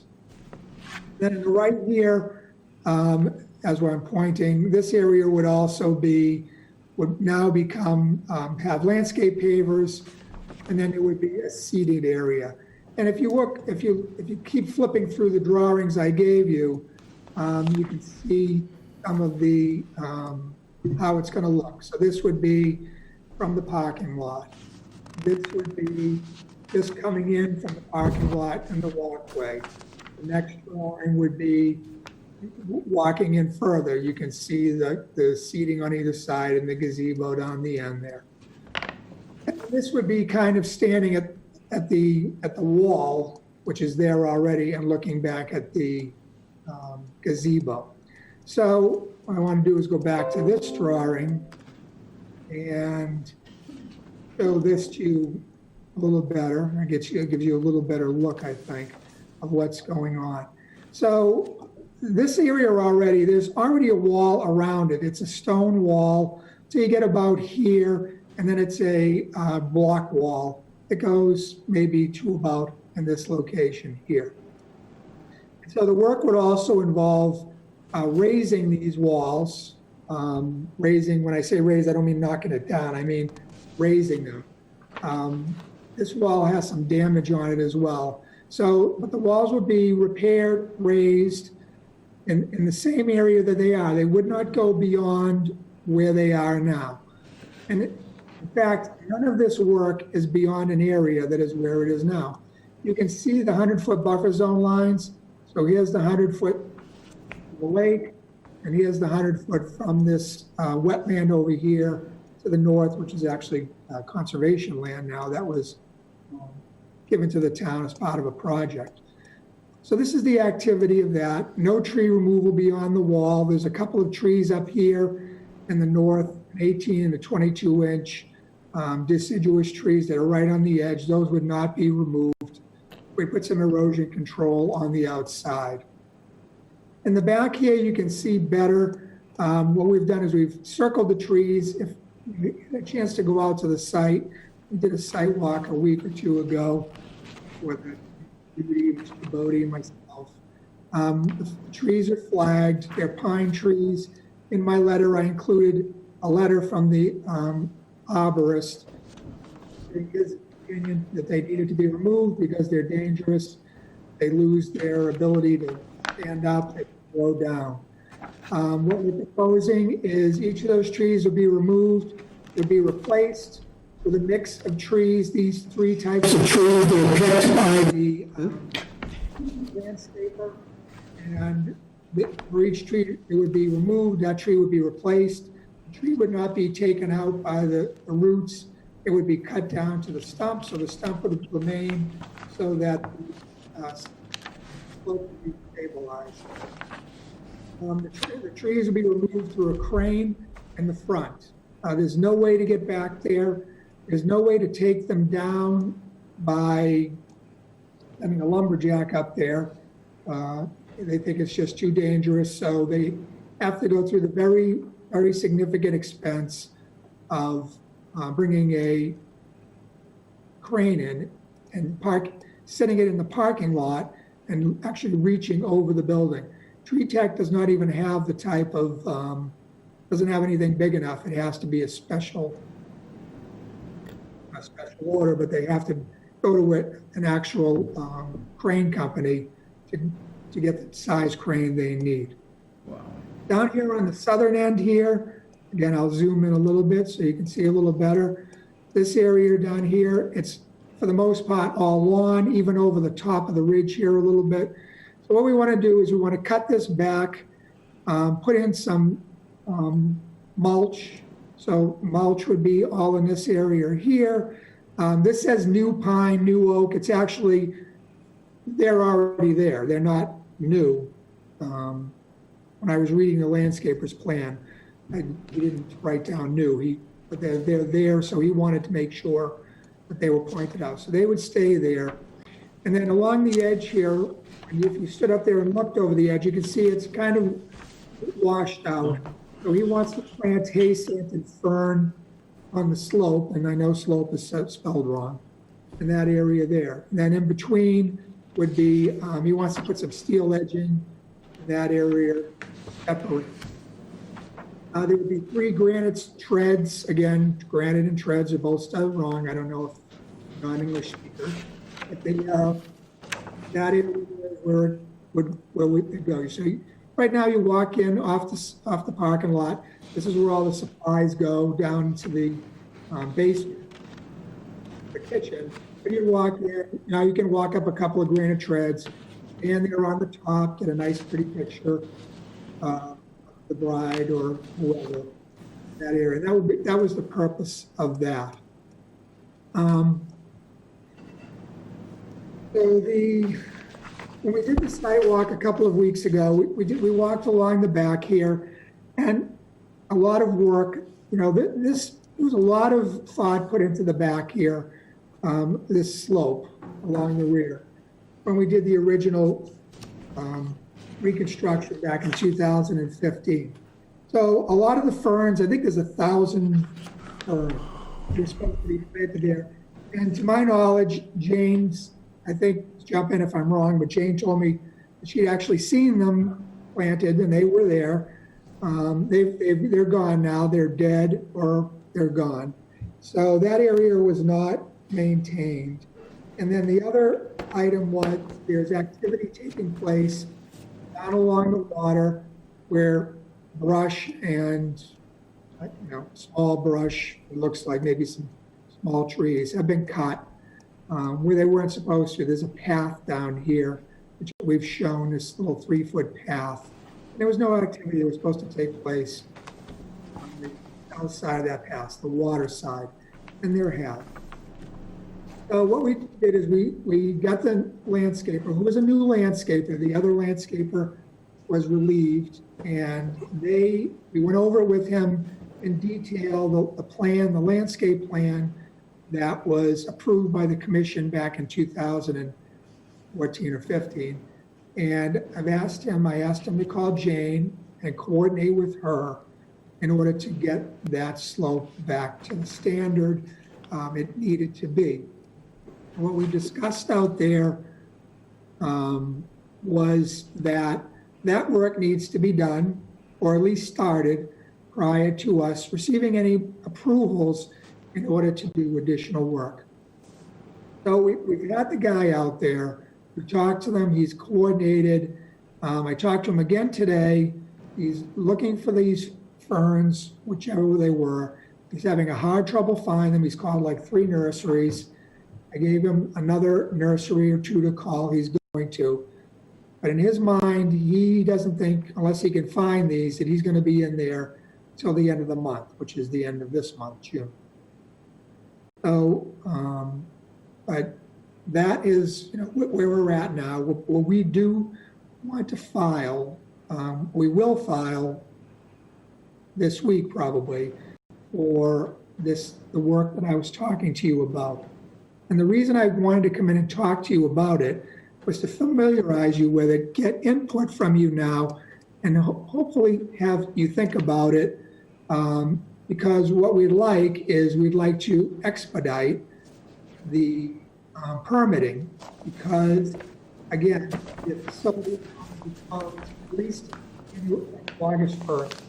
So what we want to do is to do the work while the facility is closed in order to, so it's available when it opens back up, and they can at least salvage some of their season if the state of allows these type of facilities to open again. So that's my stick, that's my story, and I was hoping to get some feedback from commissioners, Jane, so that we could move forward and expeditiously to get some of this work done. Okay, thank you, Mr. Buckley. Jane, you want to start off? Any comments? Well, all of you have pictures of what I've seen. I've gone out there. I've spent a lot of time trying to help them out, and you have my report. I think that probably pretty much says it all. Okay. I can post the pictures on the screenshot if you'd like. I don't know how many, I've been out there. Who's been out there besides Judy? It's been a while since I've been there, but. Yeah, why don't you throw them up just for the rest of the crew? Okay. How did I do that?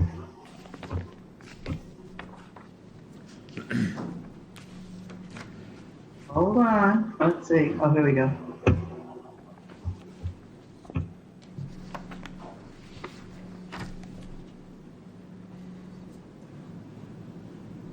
So this is the condition of the hillside. This here had been planted with 500 plants, I believe my history document said. And then this is the walkway that had always been in the back. 25-foot no activity zone was up higher. And this whole area had been mown down. There it is again, with the path going up in here. So that was disturbing. We also saw keep off pesticides on the lawn area, which also didn't throw me. Okay, that area is where they're going to put the mulch in. That was up in here where we saw that it was, they had A lot of moss. gone past, Yeah. they'd gone past where they were supposed to work. So that's panning right down the slope, which has also been cut.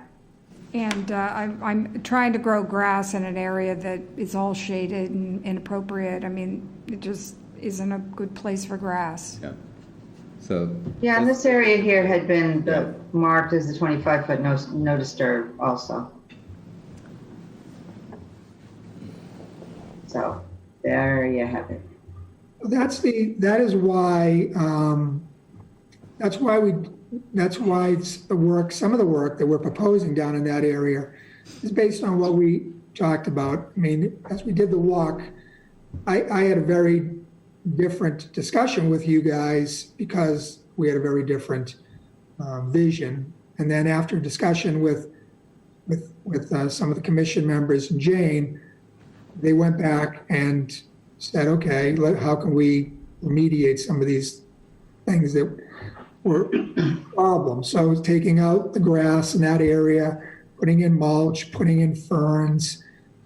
So that's one of the reasons why that had changed so radically from the discussion that I had with Bodie, with Jane, and with Judy on that site walk. So I'm not, as I said out there, I'm not defending what happened. Okay, all we can do is move forward and try and fix it. We have a landscaper is totally read in on it now, and we will fix it. I mean, there is still an open order of conditions.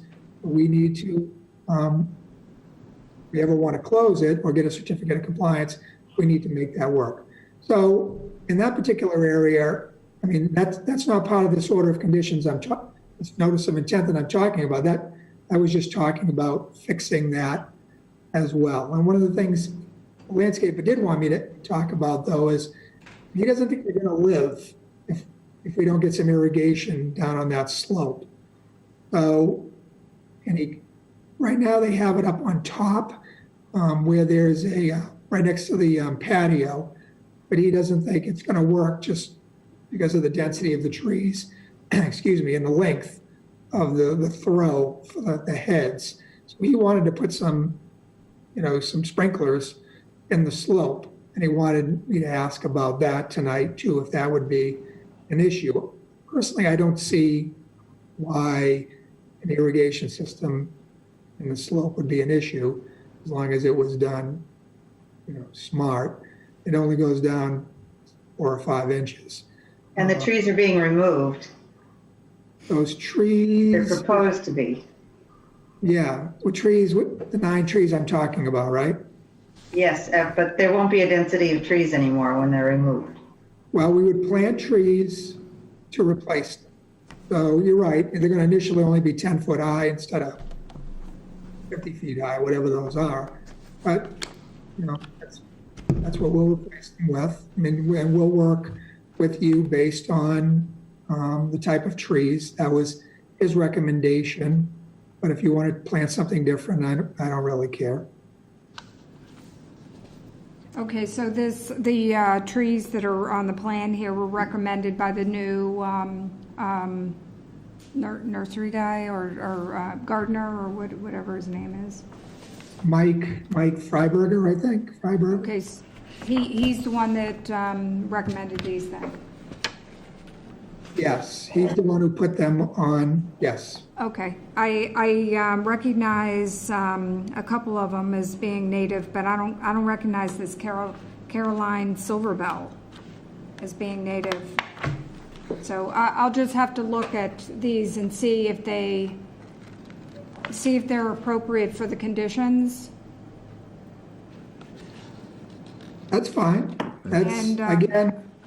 Yeah, so are we still talking about blueberries? Is he looking for blueberry bushes for the understory?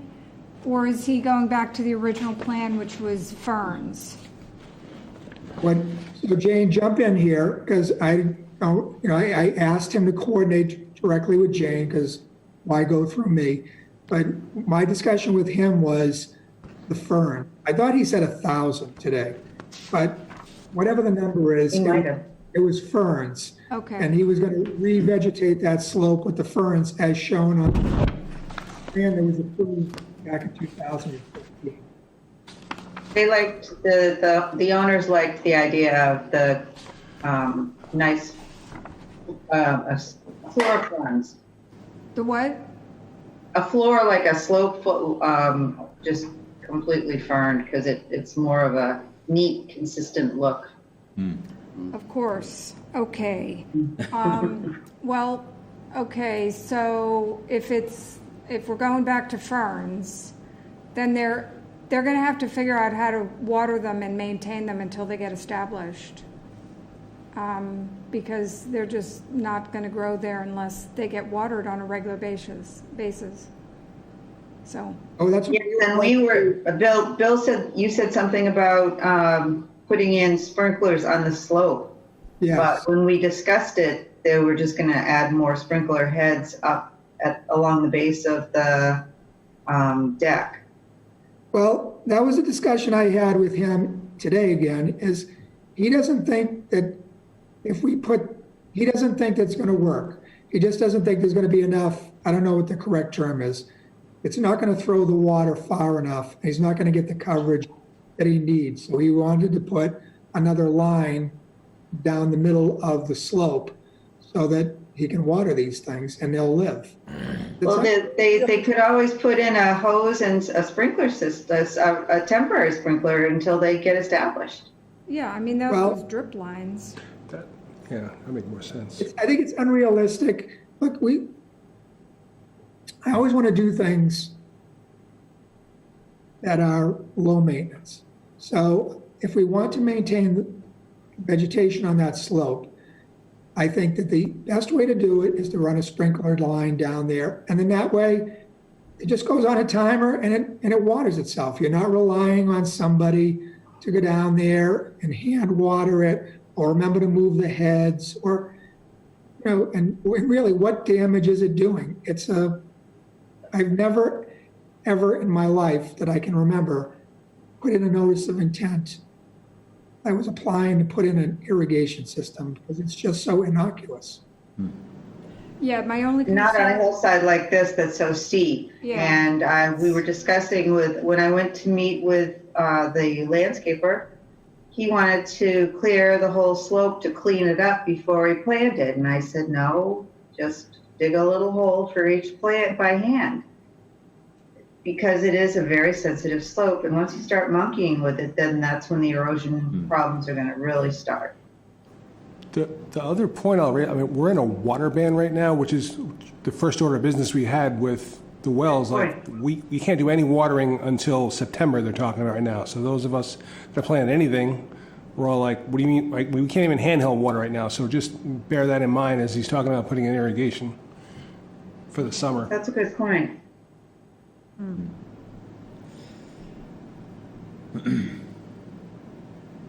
Yeah, my concern with the irrigation would be, sometimes you have those little heads get stuck or something, or one goes kablooey and it starts shooting out a lot of water. Anything like that on a steep slope, it could cause a big area of erosion. If something wasn't, if everything wasn't really precise and working properly, you could have some problems with erosion on that slope. I can't help myself. I'm getting punchy. I think I can't. I have to say slippery slope. I mean, they say slippery slope. It's a very steep slope. You can barely walk up it. You've got to pretty much crawl. Yeah. Well, I'm just pointing Sorry, out, I cut myself. they've already planted this once. So they planted it once, it's been planted, and really, it did get water it needed. Now we're gonna do the same thing again, and get a different thing. I guess we'll try harder if you don't wanna do that, but that in the minutes? Well, I was just thinking, I mean, they do have those drip lines, that's all, that maybe. Yeah, that would be a good way. Something drip, drip, drip, drip, drip at the base of these plants. I But a mean, drip line. it would be a temporary system. But a drip line is, you basically are sitting them on the plant. We're not gonna, there's 500 plants there, so you're probably not gonna do it. If you have a problem with that, okay, we'll come up with a solution. We'll figure it out. I know You don't wanna do an irrigation line. We'll figure it out. We'll figure it out. Now you just know our concerns. It's a steep slope, it's not a normal place to put an irrigation system. Yeah. I'm wondering if something more drought resistant rather than ferns.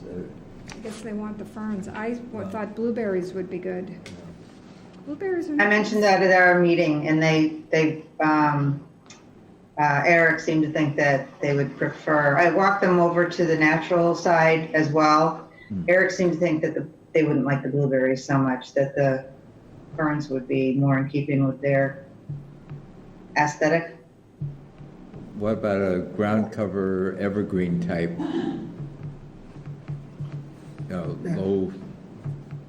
Low bushes. There aren't really any. Taller ones, the ones that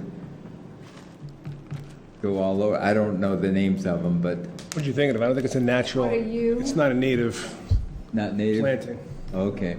There are some native junipers. That's the word. Creeping juniper. Yeah. Yeah. Okay. We'll figure it out. Deer think they're yummy. Oh, okay. Even better. Judy, Yeah. held that one up. All right. It needs to be signed. Oh, thank you. So, any thoughts or any comments on the proposed work? Any thoughts on that? I mean, if you don't have any tonight, that's fine. I just wanted to introduce it to you. Feel free to call me after I file. I'd be glad to go out there and walk it with anybody again. Say, Bill, Yes? the work that they're proposing, is there reduction in impervious area that they're looking at? Or is it basically neutral? It is, we're actually taking up the impervious pavers that are over by the gazebo now, and then the walkway, and we're gonna be putting some, and that'll be grassed. And then further closer to the parking lot, that area that I showed you, that is gonna be pervious pavers that we'll place. So the area will basically be completely pervious now. Okay. There's some portion of it's impervious. Yep, that's what I thought you were saying, so. And then the other thing was, again, we're just trying to be, we just want to do it as quickly as possible. So I don't know when the next meeting is. The 29th, later this month. So because of town meeting is kind of following up the works for us, so. Okay. So what I'd be asking, and I'll talk to Jane about this, is if it's possible to get an approval that evening, and that would give them a month to get the work done, and have themselves ready to open, hopefully August 1st. So that would be my ask. And then, I don't know, I was thinking about this today. I mean, ideally, we wanted to be in there this month doing that slope work, but I'm not sure it's gonna happen. But what I was thinking of is, I'll just throw this out, is what if I showed you a signed contract to do that work? So that you could have some comfort that it's going to get done as soon as possible, and probably in conjunction with the other work done too. That would be all right, I think it would be all right with me. I don't know about the rest of the board. What? A signed contract. It works for me. Yeah, I'm fine with it. Okay. The only issue we have is the sprinkler system. Well, if they did all the restoration. How to water these. How to get the plants watered, yes, but. Okay, well, if Bill's willing not to do the sprinkler system and figure something else out. Okay. Might want to move this along so that they can get going and minimize their impact and their loss, their financial loss. All right. Yep. We'll figure that out. Significant for them. Yeah, I'm good with that. I mean, I had the concern about the sprinklers on the hillside because I've seen too many of those cause problems on flat ground, let alone hillside, so. All right. Okay. Okay, well, thank you very much. I know it's late. Thank you for staying. Don't have much of an option, Bill, so. Yep. Thanks. All right. What's that? Well, actually, I'm next, again. Oh, we got another one? Another one? Oh. Yep. Yep. Panis Road, right? Panis I'm gonna just, and I'm not even gonna, this is a request for an extension. Very briefly, this was originally approved in 2014, and then it was extended again in 2017. So it's coming up again in June of this year. We've got, and you have a report that was issued by Pear Corp on the restoration area and the replication area. And I'll just paraphrase that it appears both of them are doing well, meeting their 75% growth goal.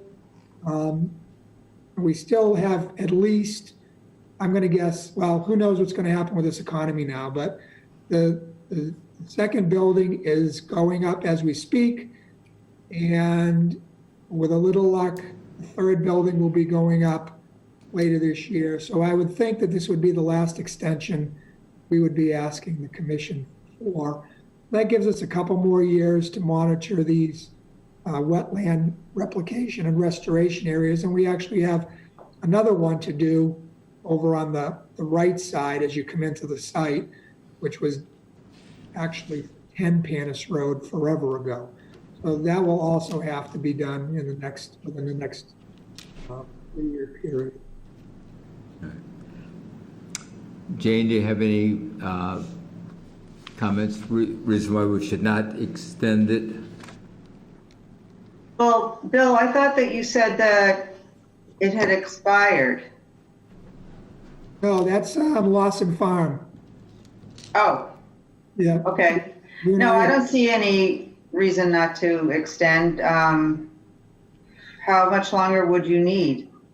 Well, I would ask for the full 3 years, just so we don't have to come back. But, as soon as we can get out of there, we will be. But I would ask for the full 3 years, so it would be June 9th, 2023. I see no problem. I'm going to be going out for a site visit with Briscoe. It's supposed to be tomorrow, rain date Thursday. I'm asking if he would do it on our rain date because this is running kind of late and I don't think I could get out of bed in the morning. So if anyone wants to join us to look at the restoration area and such, it will either be tomorrow morning at 10:30 or Thursday at 10:30. Okay, well, let's talk about the extension. So can we vote on the Well, it's for the same place, Bob.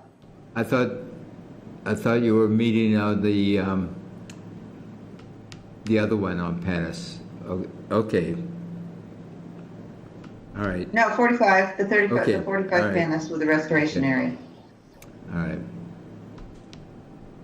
So I see no reason not to. All right. Well, can we vote on it then and get it done and get it out of here so we go home? Good. Somebody want to make a motion? Make a motion to adopt the order. Second. Discussion? All in favor? Aye. Aye. Aye. Opposed? David. All right. You got your extension, Bill. Good night. Thank you very much. All righty. Did Thank David you. leave?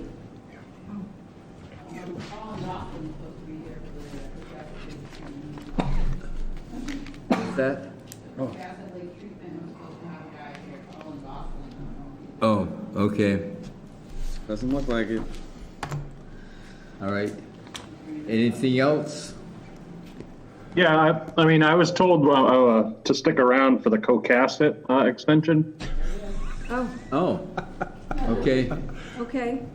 I thought that's why Colin was still here. Oh, Yeah.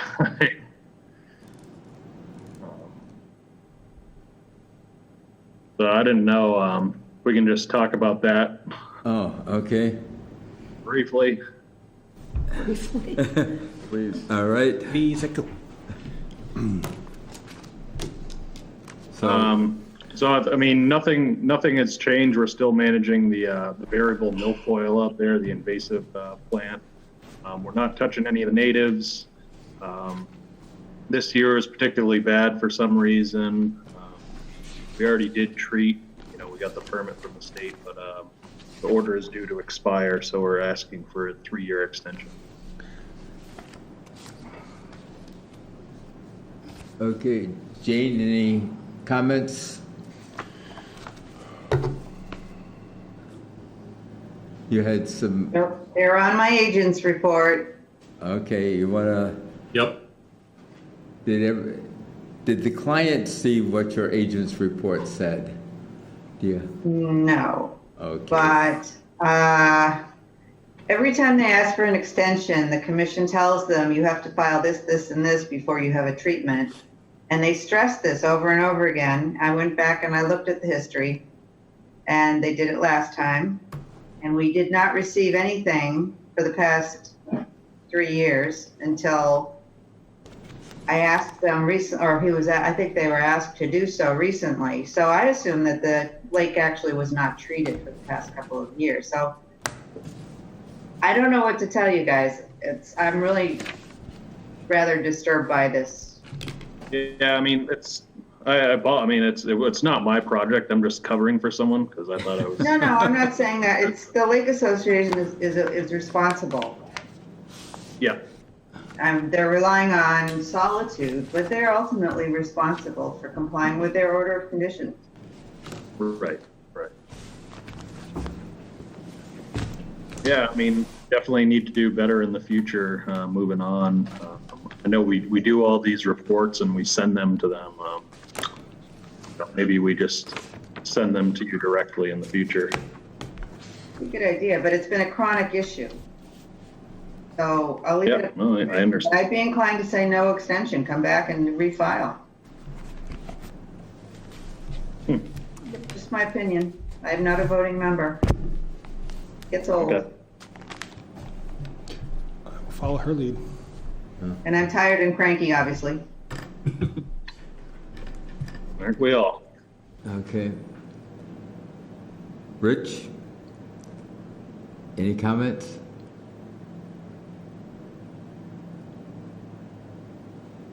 Did you hear me, Rich? Any comments? You still on mute? There we go. Yeah, now I couldn't get it clicked off. Sorry. Okay. Okay. Yeah, I guess I'm equally frustrated with Jane's perspective there that we're ignored constantly. So I don't know. I'm not inclined to give the extension. Okay. Jeff? So, I mean, I understand Rich's comment because he deals with NRCC all the time and they're doing great. So, Colin, from your understanding, Solitude is preparing reports and providing them to the association. That's correct? Yep, we do it every year. I don't personally do them. Like I said, it's not my project. But yeah. So, and based on what you normally do, you would send that to the association and then they're responsible for providing to us. So you're doing your job as far as providing those reports and they're just not following through. Yeah, I mean, I think maybe one of the project managers should have sent it to Jane directly, but again, to Jane's point, it's really up to the association to make sure it's done. So I mean, and I know that they've done a bunch of things in the past and like doing the drain stuff that they were doing that without contacting us. So I don't see a fault on Solitude's point. I see a fault on their point. Your voice dropped out. I didn't hear that last comment. I said I don't see a fault on Solitude's side. I see a fault on the association side. Could you understand him? He said he doesn't Fault Solitude. Yeah, He's basically agreeing with us. Yeah, Yeah. okay. Yeah. All right. So if we deny it, Jane, then it's not on Solitude's, but on the Lake Association's responsibility, correct? Right. So, Yep. You're on mute. Mute, Jane. Yeah, no, I was saying, I thought I was not muted. This is an old filing. It's number 170. okay. So When I came on, I said, you really need to amend this because it doesn't really cover all the requirements of the GEIR for lake and pond management. all right. So you want Which to was notify? done, but then they didn't do all the things that they said they would do. Okay. So you want to notify them that they have to refile? yeah. Okay. Yeah, I'll let them know. All right. Thank you very much. All right, have a nice night. Make a You motion do. Thanks, Ron. Yeah, we should probably make a motion before we to deny the request. please. deny the request for an extension. Yep, make that motion. There's a Second. Discussion? All in favor? Aye. Aye. Aye. Opposed? No. All right. All righty. Jane wanted the Cascade River Park. Have you used it? What's that? The thing under miscellaneous. Oh, the Cocasset Street conservation restriction? No. No, under but- that. The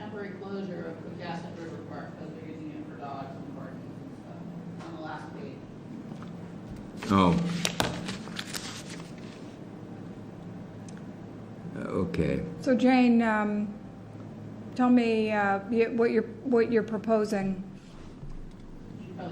You're talking about the Cocasset River Preserve? Yes. How are we going to close that? I mean, anytime we put a chain on it, it gets cut. I know, it's frustrating. The fellow across the street from the opening called me at one point before everything closed down, I think. It Dan might have been Smith? during Was my it work Dan at home. Smith? What's that? Was it Dan Smith who called you? Honestly, I can't remember his name, Yeah, but he's it was. directly across from the opening. Yep. And he was saying how cars come and go all night long at strange times, regularly, as if they're doing drug deals or something. That was his opinion. He said they used to lock the place up, the gate. There's a gate right at the opening. Yep. They used to lock it up dawn to dusk. If nothing else, I think that would be a good idea to start again. And he said that he would. I said, well, we need someone to open it and close it. And he said he'd be happy to do it. But the next couple of weeks is my biggest concern because all of the turtles in the whole area go there to lay their eggs.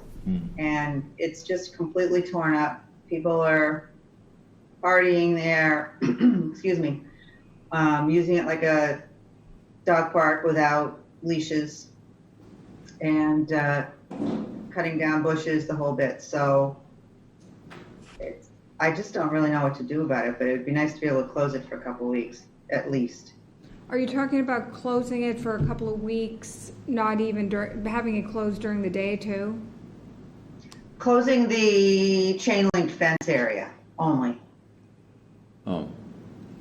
Not the gate at the beginning of the street then? No, not during the day. So I guess I've kind of got two different subjects here. Yeah. I'm sorry. It's late. So I think it would be a good idea to have somebody, if he was willing, to close the gate in the morning, and like our hours are dawn to dusk, right? So to open it up in the morning and then close it at night, and that would take care of the night people, because they wouldn't be able to drive down there and be all secretive. And then in the interim, when the turtles are laying their eggs, I don't know the situation. If you can go put a chain around the door so people can't get in there. I don't know what the situation is down there. I have in the past. I think I could do that.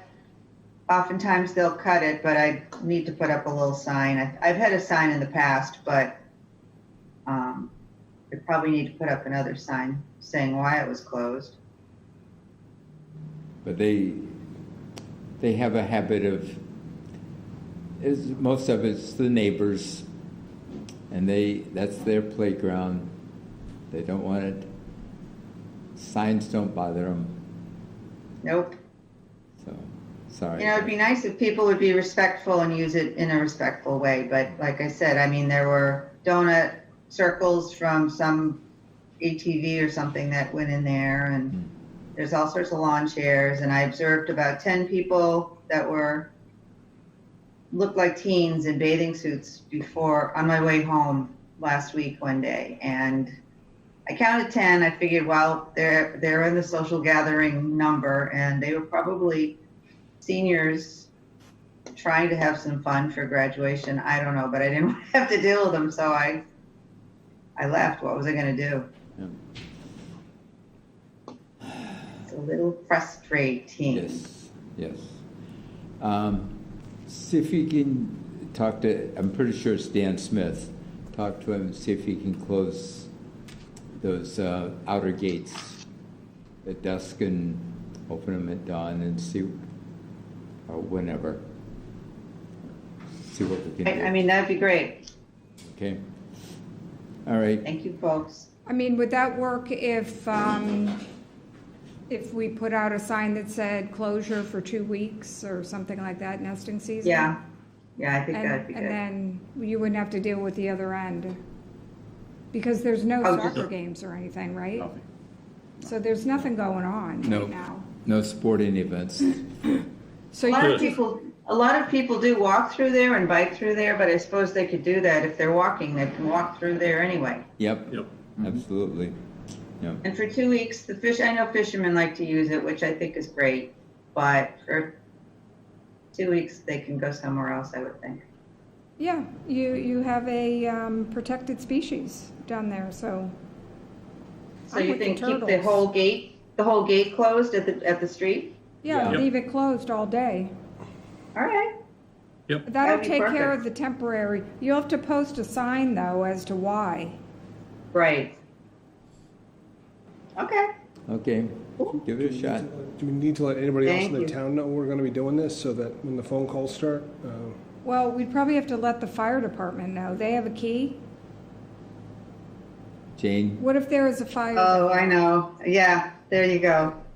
I think we use the same locks as the water department and the DPW, so they should have a key, but I should let them know too. Yep, okay. Yeah, Just All right. keep all of our public safety people notified. Yes. For the turtles. Yes, one for the turtles. Okay. Thank you, guys. All I right. didn't find any rare turtles last year. I'm kind of concerned. The only person to find one was Peter. Okay. Oh, wow. Not even the Got crazy turtle man from prize. Plainville was able to find him. Oh, yeah. All right, anything else? See everybody getting ready? Do I hear a motion? Motion to close. Motion to adjourn. Adjourn. A second. Discussion? Second. Okay. All in favor? Aye. Opposed? None. Good night, all. Thank you, Thanks. everyone. Thanks, folks. Nice. Hey, Jim, Thank you. Thank you. are you still, are you still probably forward to go fishing? Thank you, might as well. Diana.